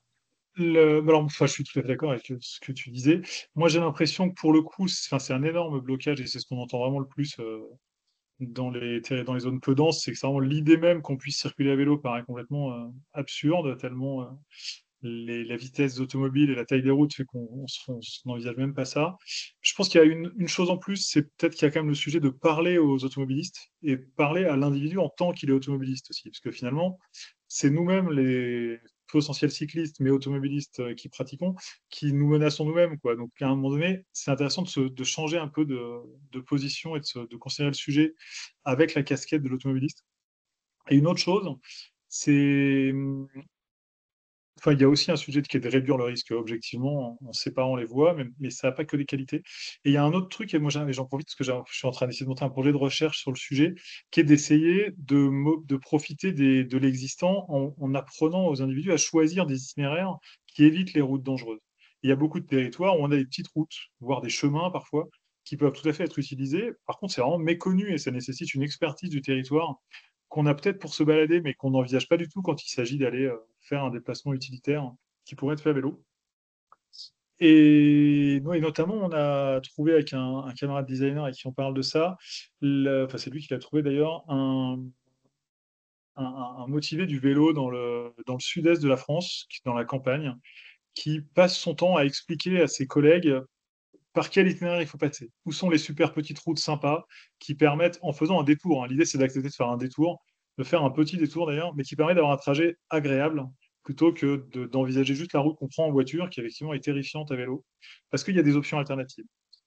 Donc je vous mets le lien du papier du designer qui vous retrouverez dedans le blogueur qui raconte ça. C'est très intéressant. Et si vous avez Mm. envie d'être territoire pour travailler sur les chemins et les petites routes, n'hésitez pas à me solliciter parce qu'on va essayer de monter quelque chose là-dessus.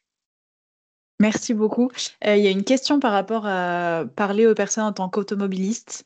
Pouvez-vous repréciser ce que vous entendez justement par ça, par le fait de parler aux automobilistes dans les cyclistes? Non, mais après, quand vous êtes, ça peut marcher face à un individu en face à face, parce qu'on discute, de lui dire, mais vous, en tant qu'automobiliste, comment vous conduisez? Est-ce que vous faites attention aux cyclistes? Enfin, etc. Et finalement, qui se positionne un petit peu dans dans la réflexion sur sa pratique d'automobiliste, parce que le problème, c'est les vitesses, hein, fondamentalement, c'est pas la route en elle-même.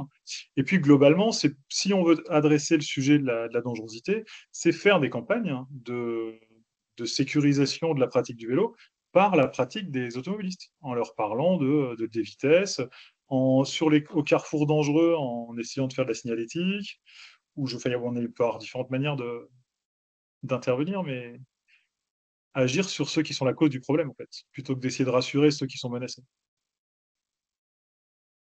Très clair, merci beaucoup. Je vais terminer avec une petite slide pour Paul sur les clés du succès. Ensuite, on passera la parole à nos 2 retours d'expérience. Alors du coup, effectivement, il y a des points qui ressortent, notamment en favorisant l'essai et l'expérience. Alors il y a de nombreux services qui permettent d'aller dans ce sens-là, que ce soit des remises en selle ou encore des essais de vélo. Donc le fait de permettre aux personnes d'essayer, de leur donner les conditions matérielles et l'accompagnement pour le faire est extrêmement important.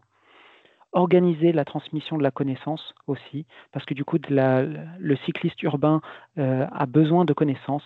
Il y a toutes les questions d'équipement, il y a toutes les questions d'itinéraire, et du coup, tout ça, ça peut se faire au travers de transmission de la connaissance dans des cadres qui peuvent être associatifs ou même comme évoqué avant, des maisons du vélo. Et enfin, la normalisation de la pratique pour que le vélo du quotidien devienne quelque chose de normal. Donc, au travers des campagnes de communication, présenter des cyclistes qui font envie, donc des cyclistes qui ne sont pas forcément harnachés comme des chevaliers, mais véritablement qui sont habillés comme tout le monde et qui sont équipés de manière normale. Donc, pour toujours permettre aux personnes de s'identifier à ces images. Merci beaucoup. Du coup, on va passer à notre premier retour d'expérience. Je vais appeler au micro le cadre 67. Oui, bonjour. Ouais, bonjour. Hop, je vais partager votre presse. Hop là. Et je vous laisse la parole. Ouais, très bien. Alors, moi, je vais vous parler d'un challenge qui a commencé il y a fort longtemps, puisque c'était en 2009 sur l'Eurométropole de Strasbourg. Et alors, je vous invite à passer directement à la première slide. Voilà. Donc, le but du jeu à l'époque, on s'est interrogé avec l'Eurométropole de Strasbourg sur la part modale vélo. Et en fait, on avait une part modale vélo qui stagnait autour de 11, ouais, on va dire 10-11%. Et comment augmenter cette part modale vélo? Alors, il y a eu, c'est ce que vous voyez à l'image là, une enquête ménage qui a été faite.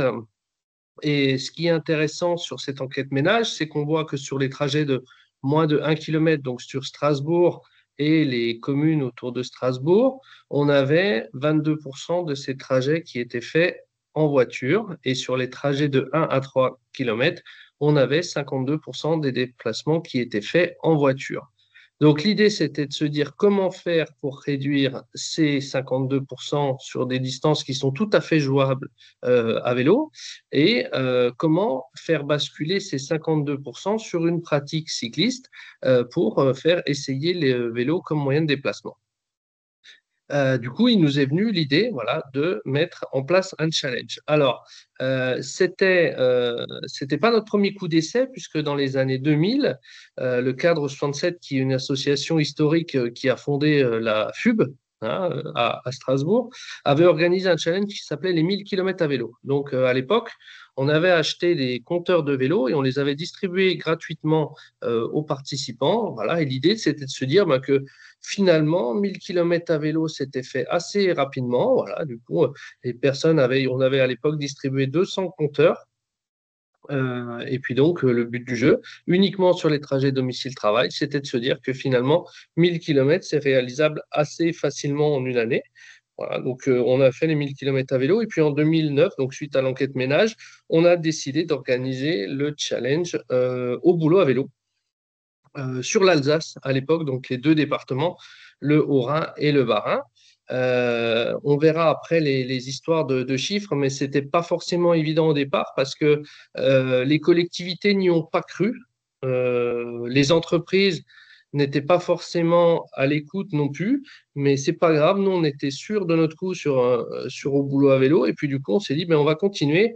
Du coup, en 2015, nous, Cadre 67, on s'est recentré sur l'Eurométropole de Strasbourg uniquement.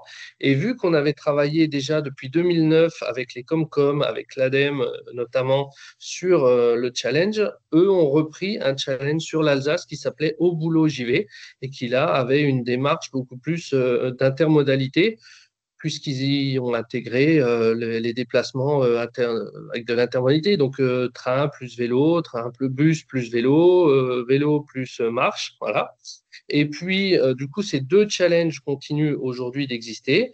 Et sauf que nous, en 2020, on a lancé aussi le challenge à l'école à vélo, qui est beaucoup plus court qu'au boulot à vélo, puisqu'il dure qu'une semaine. Le challenge au boulot dure un mois, et qui donc nous permet de prendre les enfants dès les classes élémentaires, hein, on va dire, sur des déplacements domicile-école qui peuvent se faire à vélo, mais aussi en trottinette, à pied. Donc, c'est plus, en fait, je dirais, à l'école à vélo et compagnie. Voilà, on va y voir juste après.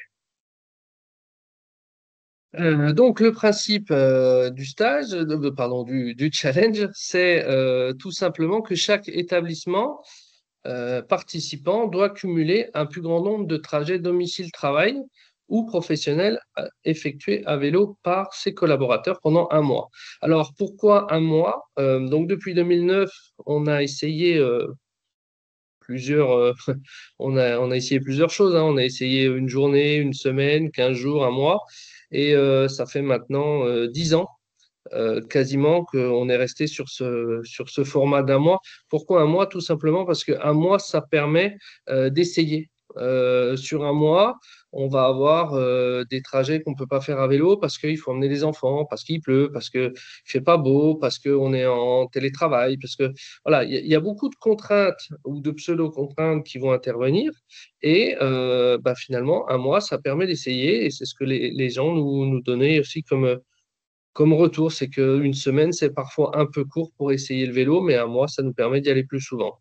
Et donc, l'objectif, c'est vraiment de mettre le pied à l'étrier des collaborateurs qui ne sont pas cyclistes, mais qui pourraient le devenir. Et donc, c'est cette cible des 52% de personnes qui prennent la voiture pour des trajets de 1 à 3 km ou au-delà de 3 km.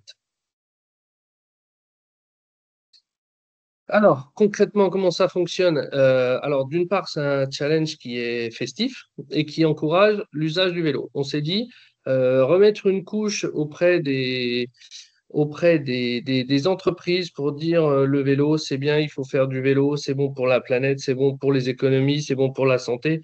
C'est quand même quelque chose qu'on a déjà entendu et réentendu plusieurs fois. Nous, l'idée, c'était vraiment de faire de ce challenge un événement festif où les gens se rencontrent, où les gens puissent discuter et à la fois en interne à l'entreprise ou la collectivité, hein, l'organisation qui participe, et par rapport aussi aux autres entreprises d'une même zone d'activité, par exemple. Donc, on se veut déjà un événement festif sur l'usage du vélo. Ensuite, bah, c'est un challenge qui s'intègre parfaitement sur les plans de mobilité. Pour les entreprises de plus de 50 salariés, 100 salariés, on sait aujourd'hui qu'il y a des mesures qui sont obligatoires pour ces entreprises et c'est une solution qui s'offre en fait aux entreprises qui s'inscrivent de se dire, ben voilà, moi je participe au challenge au boulot à vélo et du coup je fais quelque chose pour mes salariés. Alors le fait de s'inscrire, c'est une chose, mais derrière le fait de pouvoir aussi proposer des formations employeur pro vélo ou de créer un stationnement sécurisé via Alvéole. C'est des choses qui découlent, je dirais, presque naturellement une fois que la demande est là de la part des salariés, de se dire, voilà, OK, vous nous avez inscrit un challenge, c'est bien, c'est chouette, nous on fait du vélo dans l'entreprise, mais derrière, il va falloir aussi un petit peu penser à nous pour tout ce qui est structure, tout ce qui est accueil, tout ce qui est vestiaire, tout ce qui est stationnement, voilà. Donc, il y a des choses qui en découlent tout naturellement. Et puis, le troisième, c'est un challenge qui permet également aux entreprises et aux administrations de créer de la cohésion d'équipe. Et ça, c'est souvent des retours qu'on nous fait. C'est le retour de la machine à café. En fait, souvent, dans une entreprise, c'est pas toujours facile, hein, on va se le dire, hein, surtout en ce moment. C'est pas une période qui est forcément agréable. Et ben finalement, autour du challenge, autour des événements festifs ou des événements qui sont mis en place dans le challenge, et ben, finalement, on oublie un petit peu tous ces problèmes-là. Et puis, on se dit, ben, demain, je passe te chercher, on vient au boulot à vélo. N'oublie pas, il y a la photo qu'il faut faire avec les collègues pendant le challenge. N'oublie pas, il y a la soirée, il y a la fête de la musique spéciale vélo. Bref, et du coup, au-delà de ces notions de déplacement, et ben, on y a intégré un lien social.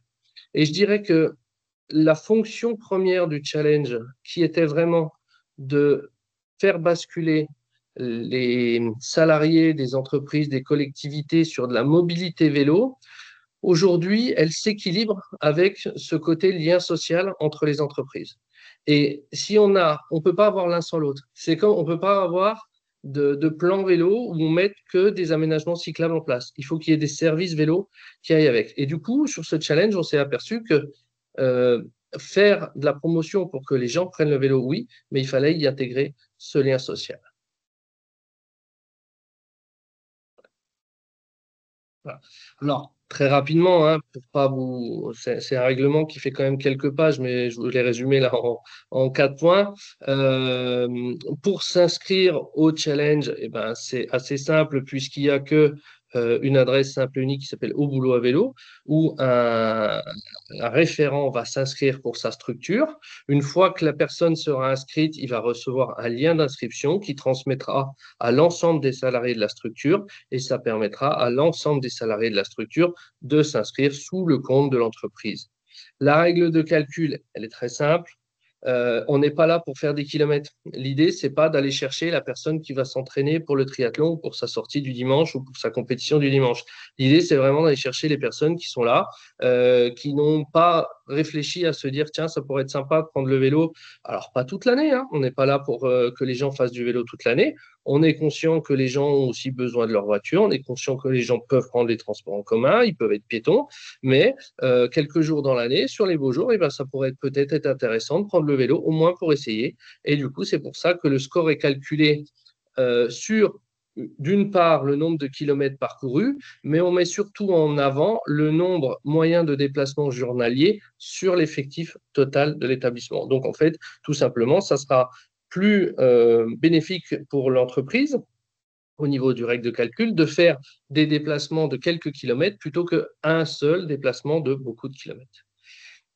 On a catégorisé les entreprises selon le secteur public et privé et selon leur taille. Voilà, donc il y a 5 tailles d'entreprises. On a les auto-entrepreneurs, donc jusqu'à 3 salariés, ou les très petites entreprises. On a du 3 à 20, 20 à 100, 100 à 250, 250, 500 et au-delà de 500 salariés par entreprise, donc public et privé. Et puis, ce qui fait, je dirais, je pense, fonctionner le challenge aujourd'hui, on le verra juste après avec les chiffres, euh, c'est tout simplement les nouveautés qu'on va mettre en place chaque année et ce lien social qui est très important. Alors, il y a des concours photos. On a été très impressionnés de voir qu'on pouvait avoir plus de 250 entreprises qui nous envoient des photos de leur participation. On a fait un focus sur les femmes à vélo une année. On a fait un focus sur les vélos cargo. On a mis en place des pédaliers d'or. Alors, les pédaliers d'or, c'est comment qu'est-ce que vous faites dans votre entreprise? Et ça c'est surtout la destination des dirigeants, des RH. Qu'est-ce que vous faites dans votre entreprise pour que nous, association de promotion du vélo, on puisse vous dire, eh ben, c'est bien, vous méritez un pédalier d'or. Il y a très longtemps, on avait aussi fait le clou rouillé, d'accord, mais on ne l'a pas mis en place parce que voilà, c'est dévalorisant. On s'est dit, on va quand même pas le mettre en place sur un challenge un peu sympa. pédalier d'or, ça peut être sympa. Le concours photo, concours vidéo, il y a des soirées, il y a certaines soirées, donc la soirée Dernière Chance, qui est une grande chasse au trésor dans les rues de Strasbourg, où on a plus de 100 équipes, donc 100 établissements différents. On ne peut pas aller au-delà, mais sinon on serait au-delà, qui cherchent des balises sous forme de soirée un peu sympa à Strasbourg. Donc c'est une soirée qui rassemble près de 500-600 personnes.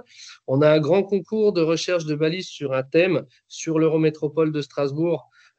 Donc en fait, pour la recherche des balises, chaque entreprise a une carte sur son support, sur l'application web sur lequel ils s'inscrivent, d'accord? Et ben, ils doivent se rendre à un point donné.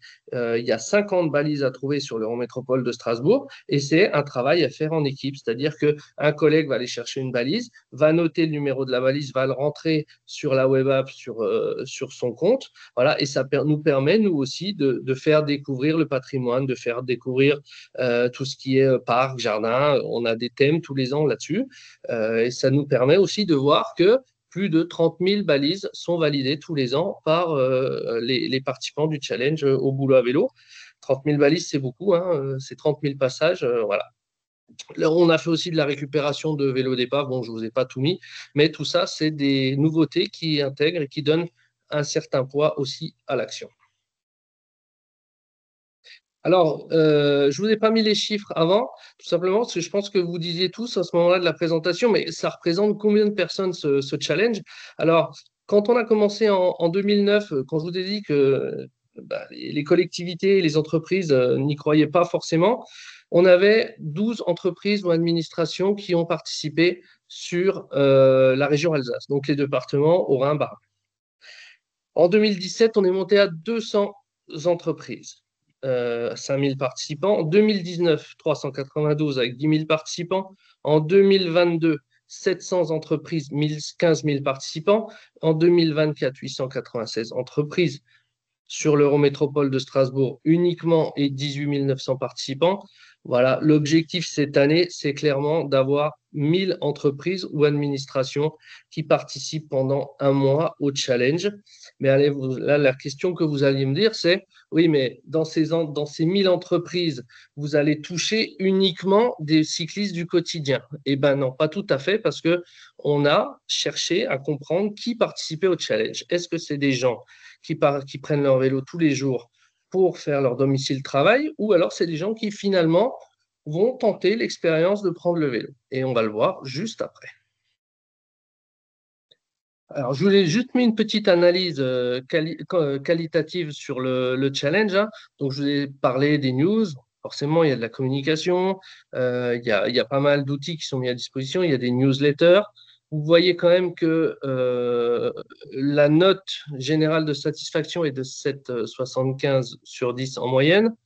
Les gens sont demandeurs, mais il faut aussi, quand on propose quelque chose ou un challenge comme on a proposé, si on veut que les gens répondent favorablement et qui s'accrochent au challenge, hein, il faut prendre les choses au sérieux. Et on ne peut pas mettre en place des applications qui ne fonctionnent pas. On ne peut pas mettre en place des balises, des challenges qui ne fonctionnent pas. Je veux dire, il faut un moment qu'on il ne faut pas rester dans notre coin, mais il faut vraiment proposer quelque chose de sérieux. Voilà.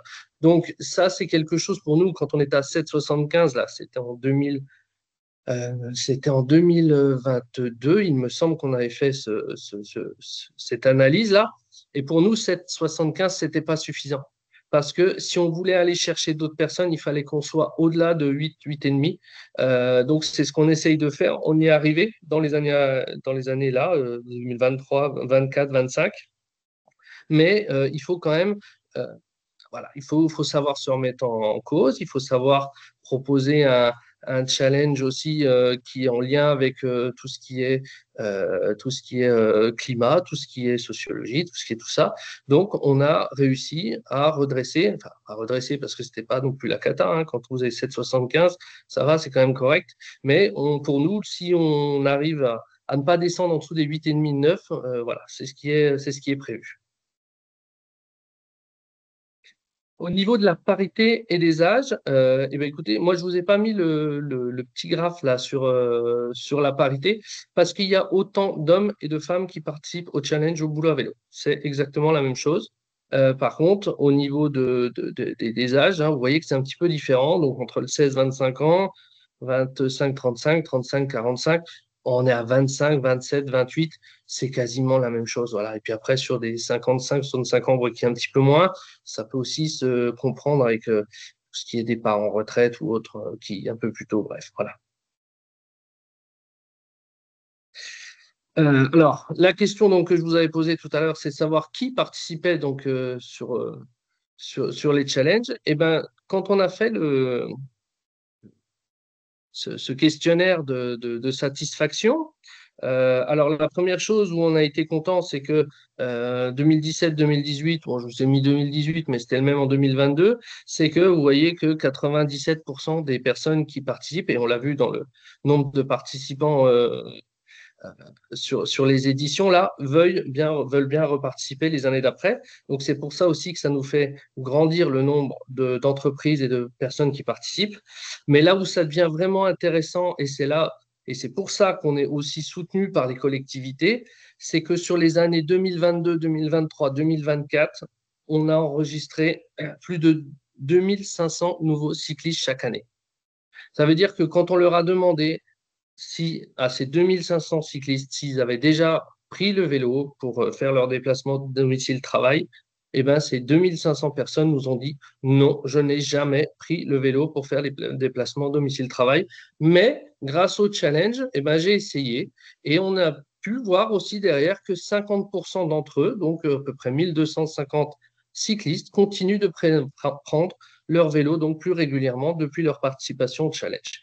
Et c'est pour ça que on voulait, nous, avoir ce chiffre parce que c'est très intéressant et pour nous et pour la collectivité de savoir que sur la 2022, 2023, 2024, eh ben, on a quand même eu 3750 nouveaux cyclistes grâce au challenge. Voilà. Et donc, pour finir, je vous ai mis quelques photos, illustrations, affiches des dernières participations. Je vous ai remis aussi à l'école à vélo. Il faut savoir qu'à l'école à vélo, on n'en a pas parlé là directement parce que ce n'était pas le but, mais à l'école à vélo, il y a plus de 100 établissements qui participent sur l'Eurométropole de Strasbourg, sur 190 établissements. Donc, on est au-delà des 50%. L'Eurométropole nous a fixé cette année d'atteindre 130 établissements sur les 180 et quelques. Voilà, c'est un pari qu'on a relevé. On s'est dit pourquoi pas. C'est pour ça qu'on y a intégré aussi les déplacements à pied, les déplacements en roller, les déplacements en trottinette, parce que quand on regarde les cartes scolaires avec les lieux d'implantation des écoles, on peut comprendre que c'est pas forcément évident d'aller sortir son vélo pour aller faire 200, 150, 200 mètres pour aller à l'école, mais qu'on y va à pied, donc c'est bien aussi. Donc voilà. Et puis donc pour finir en beauté sur cette mois de fête du vélo au boulot à vélo, on a tous les ans, vous avez la petite photo en bas à droite, une remise des prix avec plus de 600 personnes, 650 personnes qui sont présentes et qui participent à la remise des prix. Merci beaucoup, c'est vraiment très impressionnant. Bravo pour tout ça, Merci. le chemin parcouru. On va prendre une question et ensuite on basculera sur la CC du Pays des Limbres pour pas empiéter, mais on prendra le reste des questions dans son intégralité en fin de webinaire. Donc, il y a une question de Noémie qui dit: Bonjour, le site internet est-il développé et géré par Cadre 67 ou par un autre co-organisateur partenaire? Alors, le site internet est géré par le cadre, l'appli, la web app est gérée par un prestataire extérieur. Ok, parfait. Je résiste pas à prendre une deuxième question. Je vois qu'il est 28, donc je me laisse jusqu'à 30. Bonjour, nous avons organisé plusieurs challenges mobilité, mais nous n'avons pas réussi à mobiliser les entreprises et à conserver la même dynamique chaque année. Pouvez-vous expliquer comment vous faites? Alors, je, je, je, je vais vous dire que, euh, comment je pourrais dire ça? Je pense que quand j'ai fait le lien avec tout ce qui est lien social et tout ce qu'on propose pendant les challenges, c'est fait partie des choses qui font que on a gardé beaucoup d'entreprises d'une année sur l'autre et ces entreprises ont pu parler du challenge d'une année sur l'autre. Voilà. Derrière, la communication a aussi un fort impact là-dessus. Je sais on a eu plusieurs prix au niveau de la communication sur les affiches qui ont été effectuées.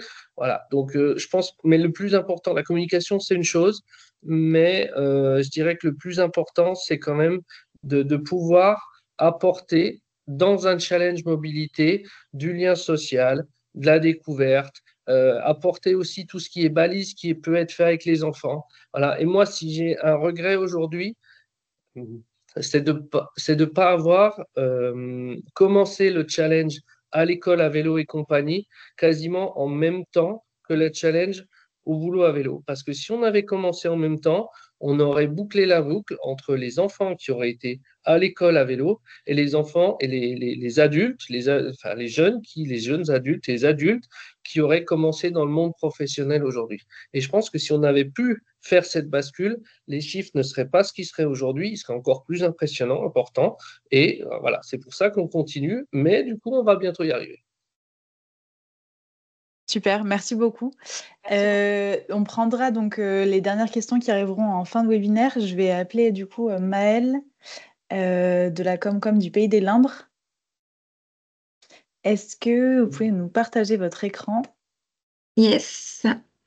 Alors, confirmez-moi si vous le voyez bien et s'il est bien en plein écran. Parfait, tout va bien. Super.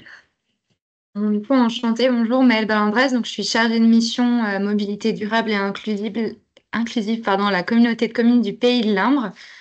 Nous, on est une petite communauté commune rurale du Pas-de-Calais. Donc, les chiffres que je vais vous présenter seront vraiment très, très différents de ceux de l'Eurométropole de Strasbourg.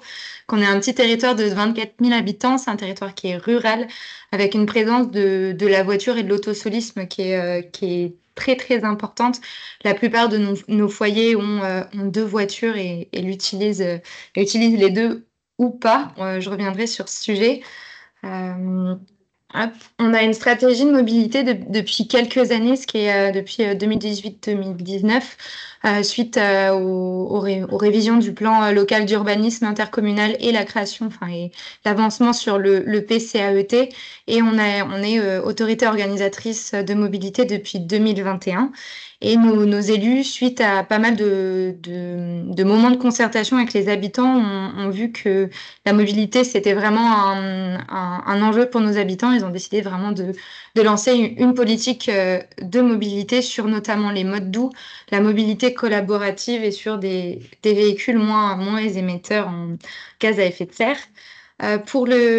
Désolée pour mon son. Donc, ils ont lancé en 2020 un challenge de la mobilité, donc un petit peu sur le modèle de ce qui pouvait déjà se faire dans les grandes villes, mais tout l'intérêt, ça a été d'arriver à pouvoir le réaliser en milieu rural. À l'époque, on avait quasiment aucun aménagement cyclable, ce qui n'est plus le cas aujourd'hui. Suite à ces challenges, il y a vraiment une demande d'aménagement qui a été suivie par les élus. Vous avez ici l'une des affiches de la dernière édition, donc de l'édition de 2023.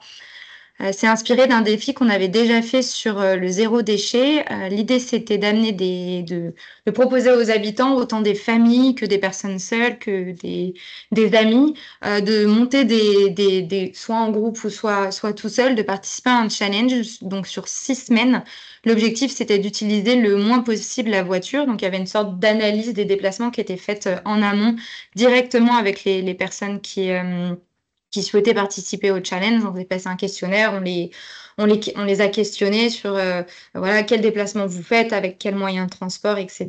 Donc, il y avait une sorte de constat établi avant le début du challenge. Puis, pendant 6 semaines, les habitants avaient la possibilité d'emprunter notre flotte de vélos électriques de la communauté de communes. Ils avaient accès à des cartes de bus illimitées pendant ces 6 semaines. Ils avaient accès à tout ce qu'on pouvait leur proposer en termes de solutions, tout en étant gratuit. Et l'idée, c'était, ils testaient, ils faisaient leur maximum pendant 6 semaines. Là, vous avez en gros l'agenda de l'édition de 2023 avec les points presse, les inscriptions, la phase de diagnostic, le challenge complet de 6 semaines, la fin du challenge et ensuite on avait réalisé des bilans. Donc, il fallait faire le point après ces 6 semaines et il y a des bilans qui ont été également faits 6 mois après pour voir s'il y avait une continuité des changements qui avaient été réalisés pendant le challenge. Pendant ces 6 semaines, on a également travaillé sur des animations. L'idée, c'était un peu comme à Strasbourg, de ne pas laisser les gens comme ça en disant, voilà, vous avez 6 semaines, débrouillez-vous. L'idée, c'était vraiment de les accompagner un peu de A à Z, de leur trouver les solutions. Là, par exemple, vous avez une fresque du climat pardon, qui a été faite pour montrer les enjeux entre mobilité et climat, impact sur le climat. Des ateliers réparation vélo, des échanges avec les élus. On parlait des aménagements. Il y a notamment des réunions qui ont été faites dans ce sens pendant ces 6 semaines. Alors, on a réalisé 3 éditions. 2020, sortie de Covid, 2021, un an post-Covid et 2023. Les meilleures éditions, ce sont les années de 2020 et de 2021, avec une réduction des kilomètres effectués par la voiture qui était à peu près significative pour toutes les familles, tous les participants, et également un nombre de kilomètres effectués en vélo qui est assez important. Et surtout, vraiment, les gens ont vraiment pris à cœur ce challenge et se sont vraiment mis dedans et on a vu des vrais changements de comportement sur ces 6 semaines. Pour l'année 2023, ça a beaucoup moins marché. On a eu 13 personnes au départ et 8 à la fin. Du coup, il y a eu un questionnement derrière ces résultats. Contrairement à Strasbourg, on a décidé de ne pas continuer. On s'est dit que peut-être c'était plus on avait peut-être touché les personnes qu'on pouvait toucher. Est-ce qu'il y avait pas une sorte les gens en avaient un peu marre. Enfin, voilà, il y a eu des décisions dans ce sens. On a décidé de pas continuer le challenge. Mais maintenant, on a en fait un programme d'animation tout à l'année. Avant, il y avait des animations que pendant le challenge. Aujourd'hui, là, vous avez le plan d'animation pour 2025 avec nos gros événements, plus le plan de la semaine européenne de la mobilité de l'année dernière. L'idée, c'est maintenant d'accompagner un peu tous nos publics avec des balades un peu touristiques, un peu culturelles, que ce soit les balades mystères, les balades gourmandes. On a une vraie volonté également d'accompagner les enfants. Donc à travers des stages vélo, mais également maintenant on fait le challenge mobilité dans les écoles. Donc là on le teste à notre niveau pareil sur 6 semaines. Dans certaines écoles de nos territoires, on espère pouvoir augmenter notre nombre d'écoles l'année prochaine. À Strasbourg, vous avez parlé juste avant de ce manque d'accompagnement qui avait été fait dans les écoles et c'est peut-être ce qui manque maintenant sur votre challenge. Et du coup, je confirme, c'est avec les enfants qu'on avance et les futurs employés de demain, les futurs parents de demain. On intervient également dans les médiathèques, etc. Mais pour revenir au challenge, l'idée, c'est ce qui s'est répercuté après, c'était vraiment l'accompagnement un petit peu individuel des familles et des personnes seules qui ont décidé de faire le challenge. Le problème de lancer un peu des projets un peu comme ça, c'est qu'il n'y a pas cet accompagnement et qui mène au changement de comportement. On l'a vu sur la première présentation.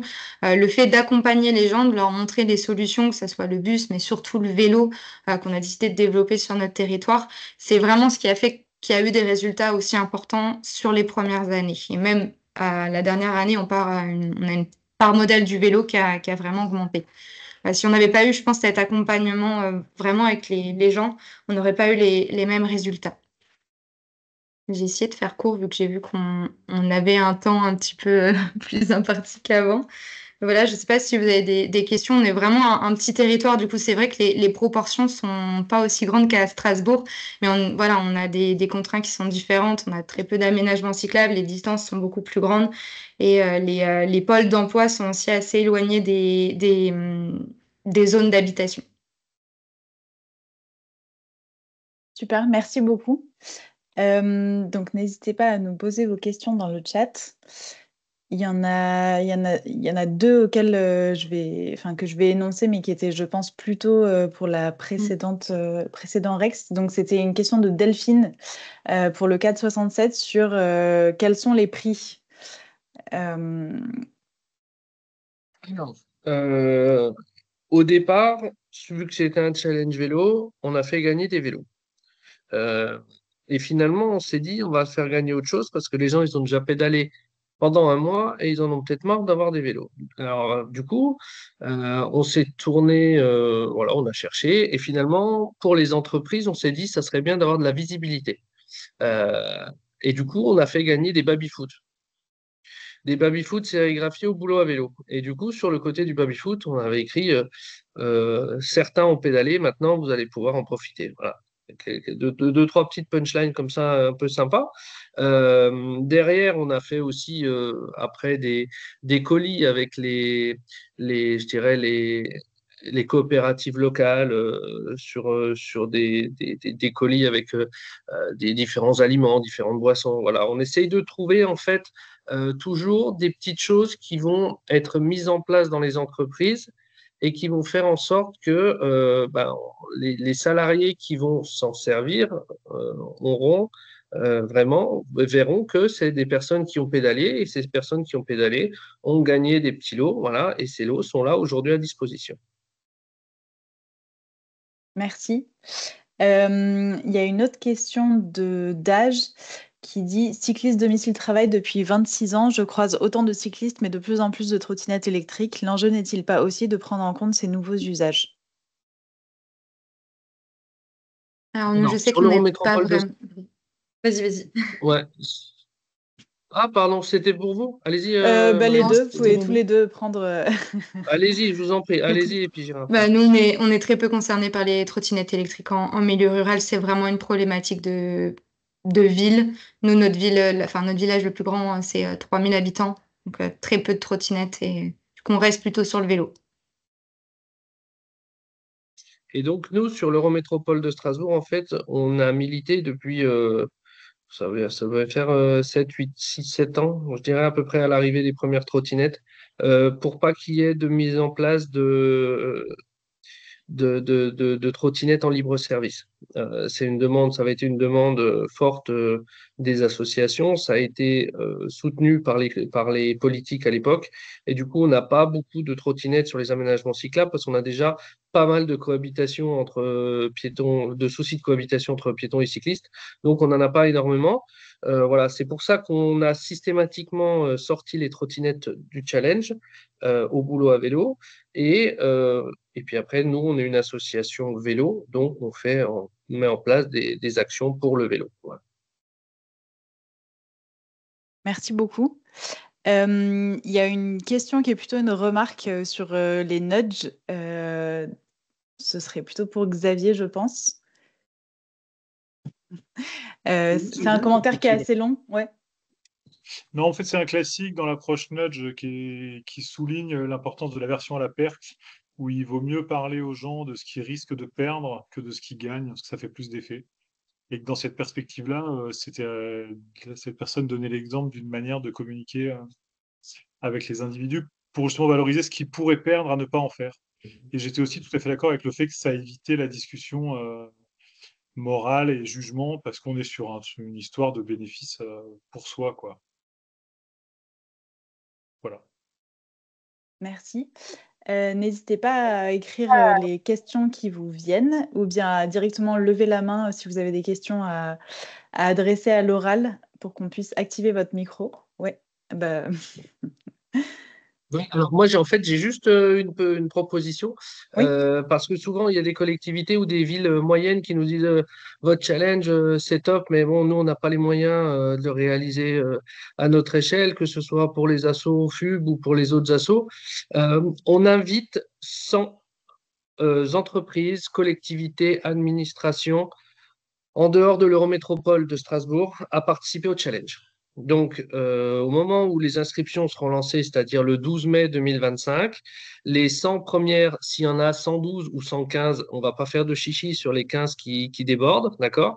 Mais on propose gratuitement la première année à toutes ces structures, si elles veulent essayer le challenge, de s'inscrire gratuitement sur notre challenge. Voilà. Alors, ça ne rentreront pas dans parmi les lauréats, si elles sont lauréates, hein. Bon, après, je vous dire, ça pédale quand même pas mal à Strasbourg, donc il faudra quand même pédaler.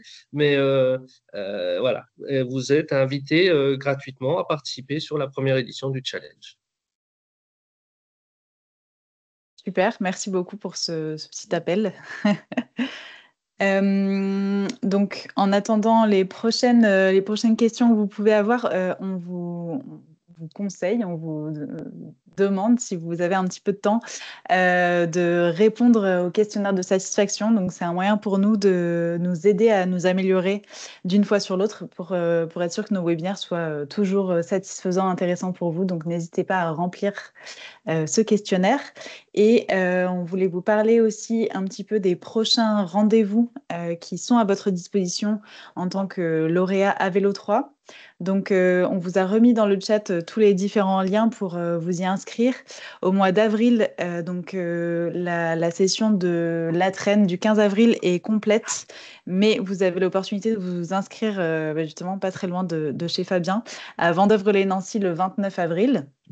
Les inscriptions sont toujours ouvertes, mais la clôture est imminente. Donc, n'hésitez pas à créer votre compte ou à vous rapprocher de moi si jamais vous avez des questions.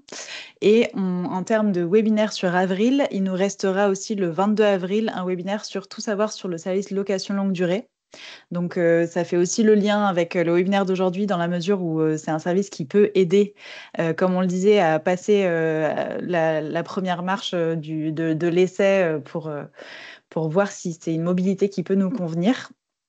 Il y a également la rencontre à vélo à Toulouse le 11 avril. Donc, il est toujours temps de vous inscrire si jamais vous êtes disponible et proche de Toulouse. N'hésitez pas. Et sur le mois de mai, on vous a remis également les différents moments. Donc, vous avez une classe présentielle à Avignon le 13 mai. Les inscriptions sont ouvertes. Et il y aura le 27 mai une classe à Lille. L'ouverture est en cours. Donc, probablement d'ici demain, vous devriez pouvoir vous y inscrire sur la plateforme formation.adem.fr. Et en termes de webinaire, sur le mois de mai, le 15 mai, on parlera de agir en faveur du vélo en contexte budgétaire contraint. Donc là, ce sera pourquoi c'est intéressant d'investir dans le vélo sans beaucoup de budget et que faire quand on n'a pas beaucoup de budget en faveur du vélo. Et on souhaitait également attirer votre attention sur notre web-série bas carbone qui s'appelle La France cyclable, qui est une très belle web-série. C'est nous qui la faisons, mais on peut quand même se satisfaire du fait qu'elle est très belle dans la mesure où on a des retours en ce sens. Donc, on vous a remis le lien vers la chaîne YouTube de À Vélo pour visionner les épisodes. Et Au boulot à vélo avec donc c'est peut-être l'édition, oui, c'est l'édition 2025 que nous a mis Fabien dans la conversation. Elle vient de sortir il y a 2 heures. Ah bah voilà, on a l'exclusivité. Super. Merci beaucoup. N'hésitez pas si vous avez encore des questions, parce qu'on a le temps de prendre encore quelques questions. S'il n'y a pas d'autres questions, on va pouvoir vous souhaiter une très bonne journée, puis vous dire à bientôt. Et merci d'avoir été présent aujourd'hui. Merci à vous. Merci. Merci à vous. Bonne Merci. fin de journée. Au revoir. Au revoir.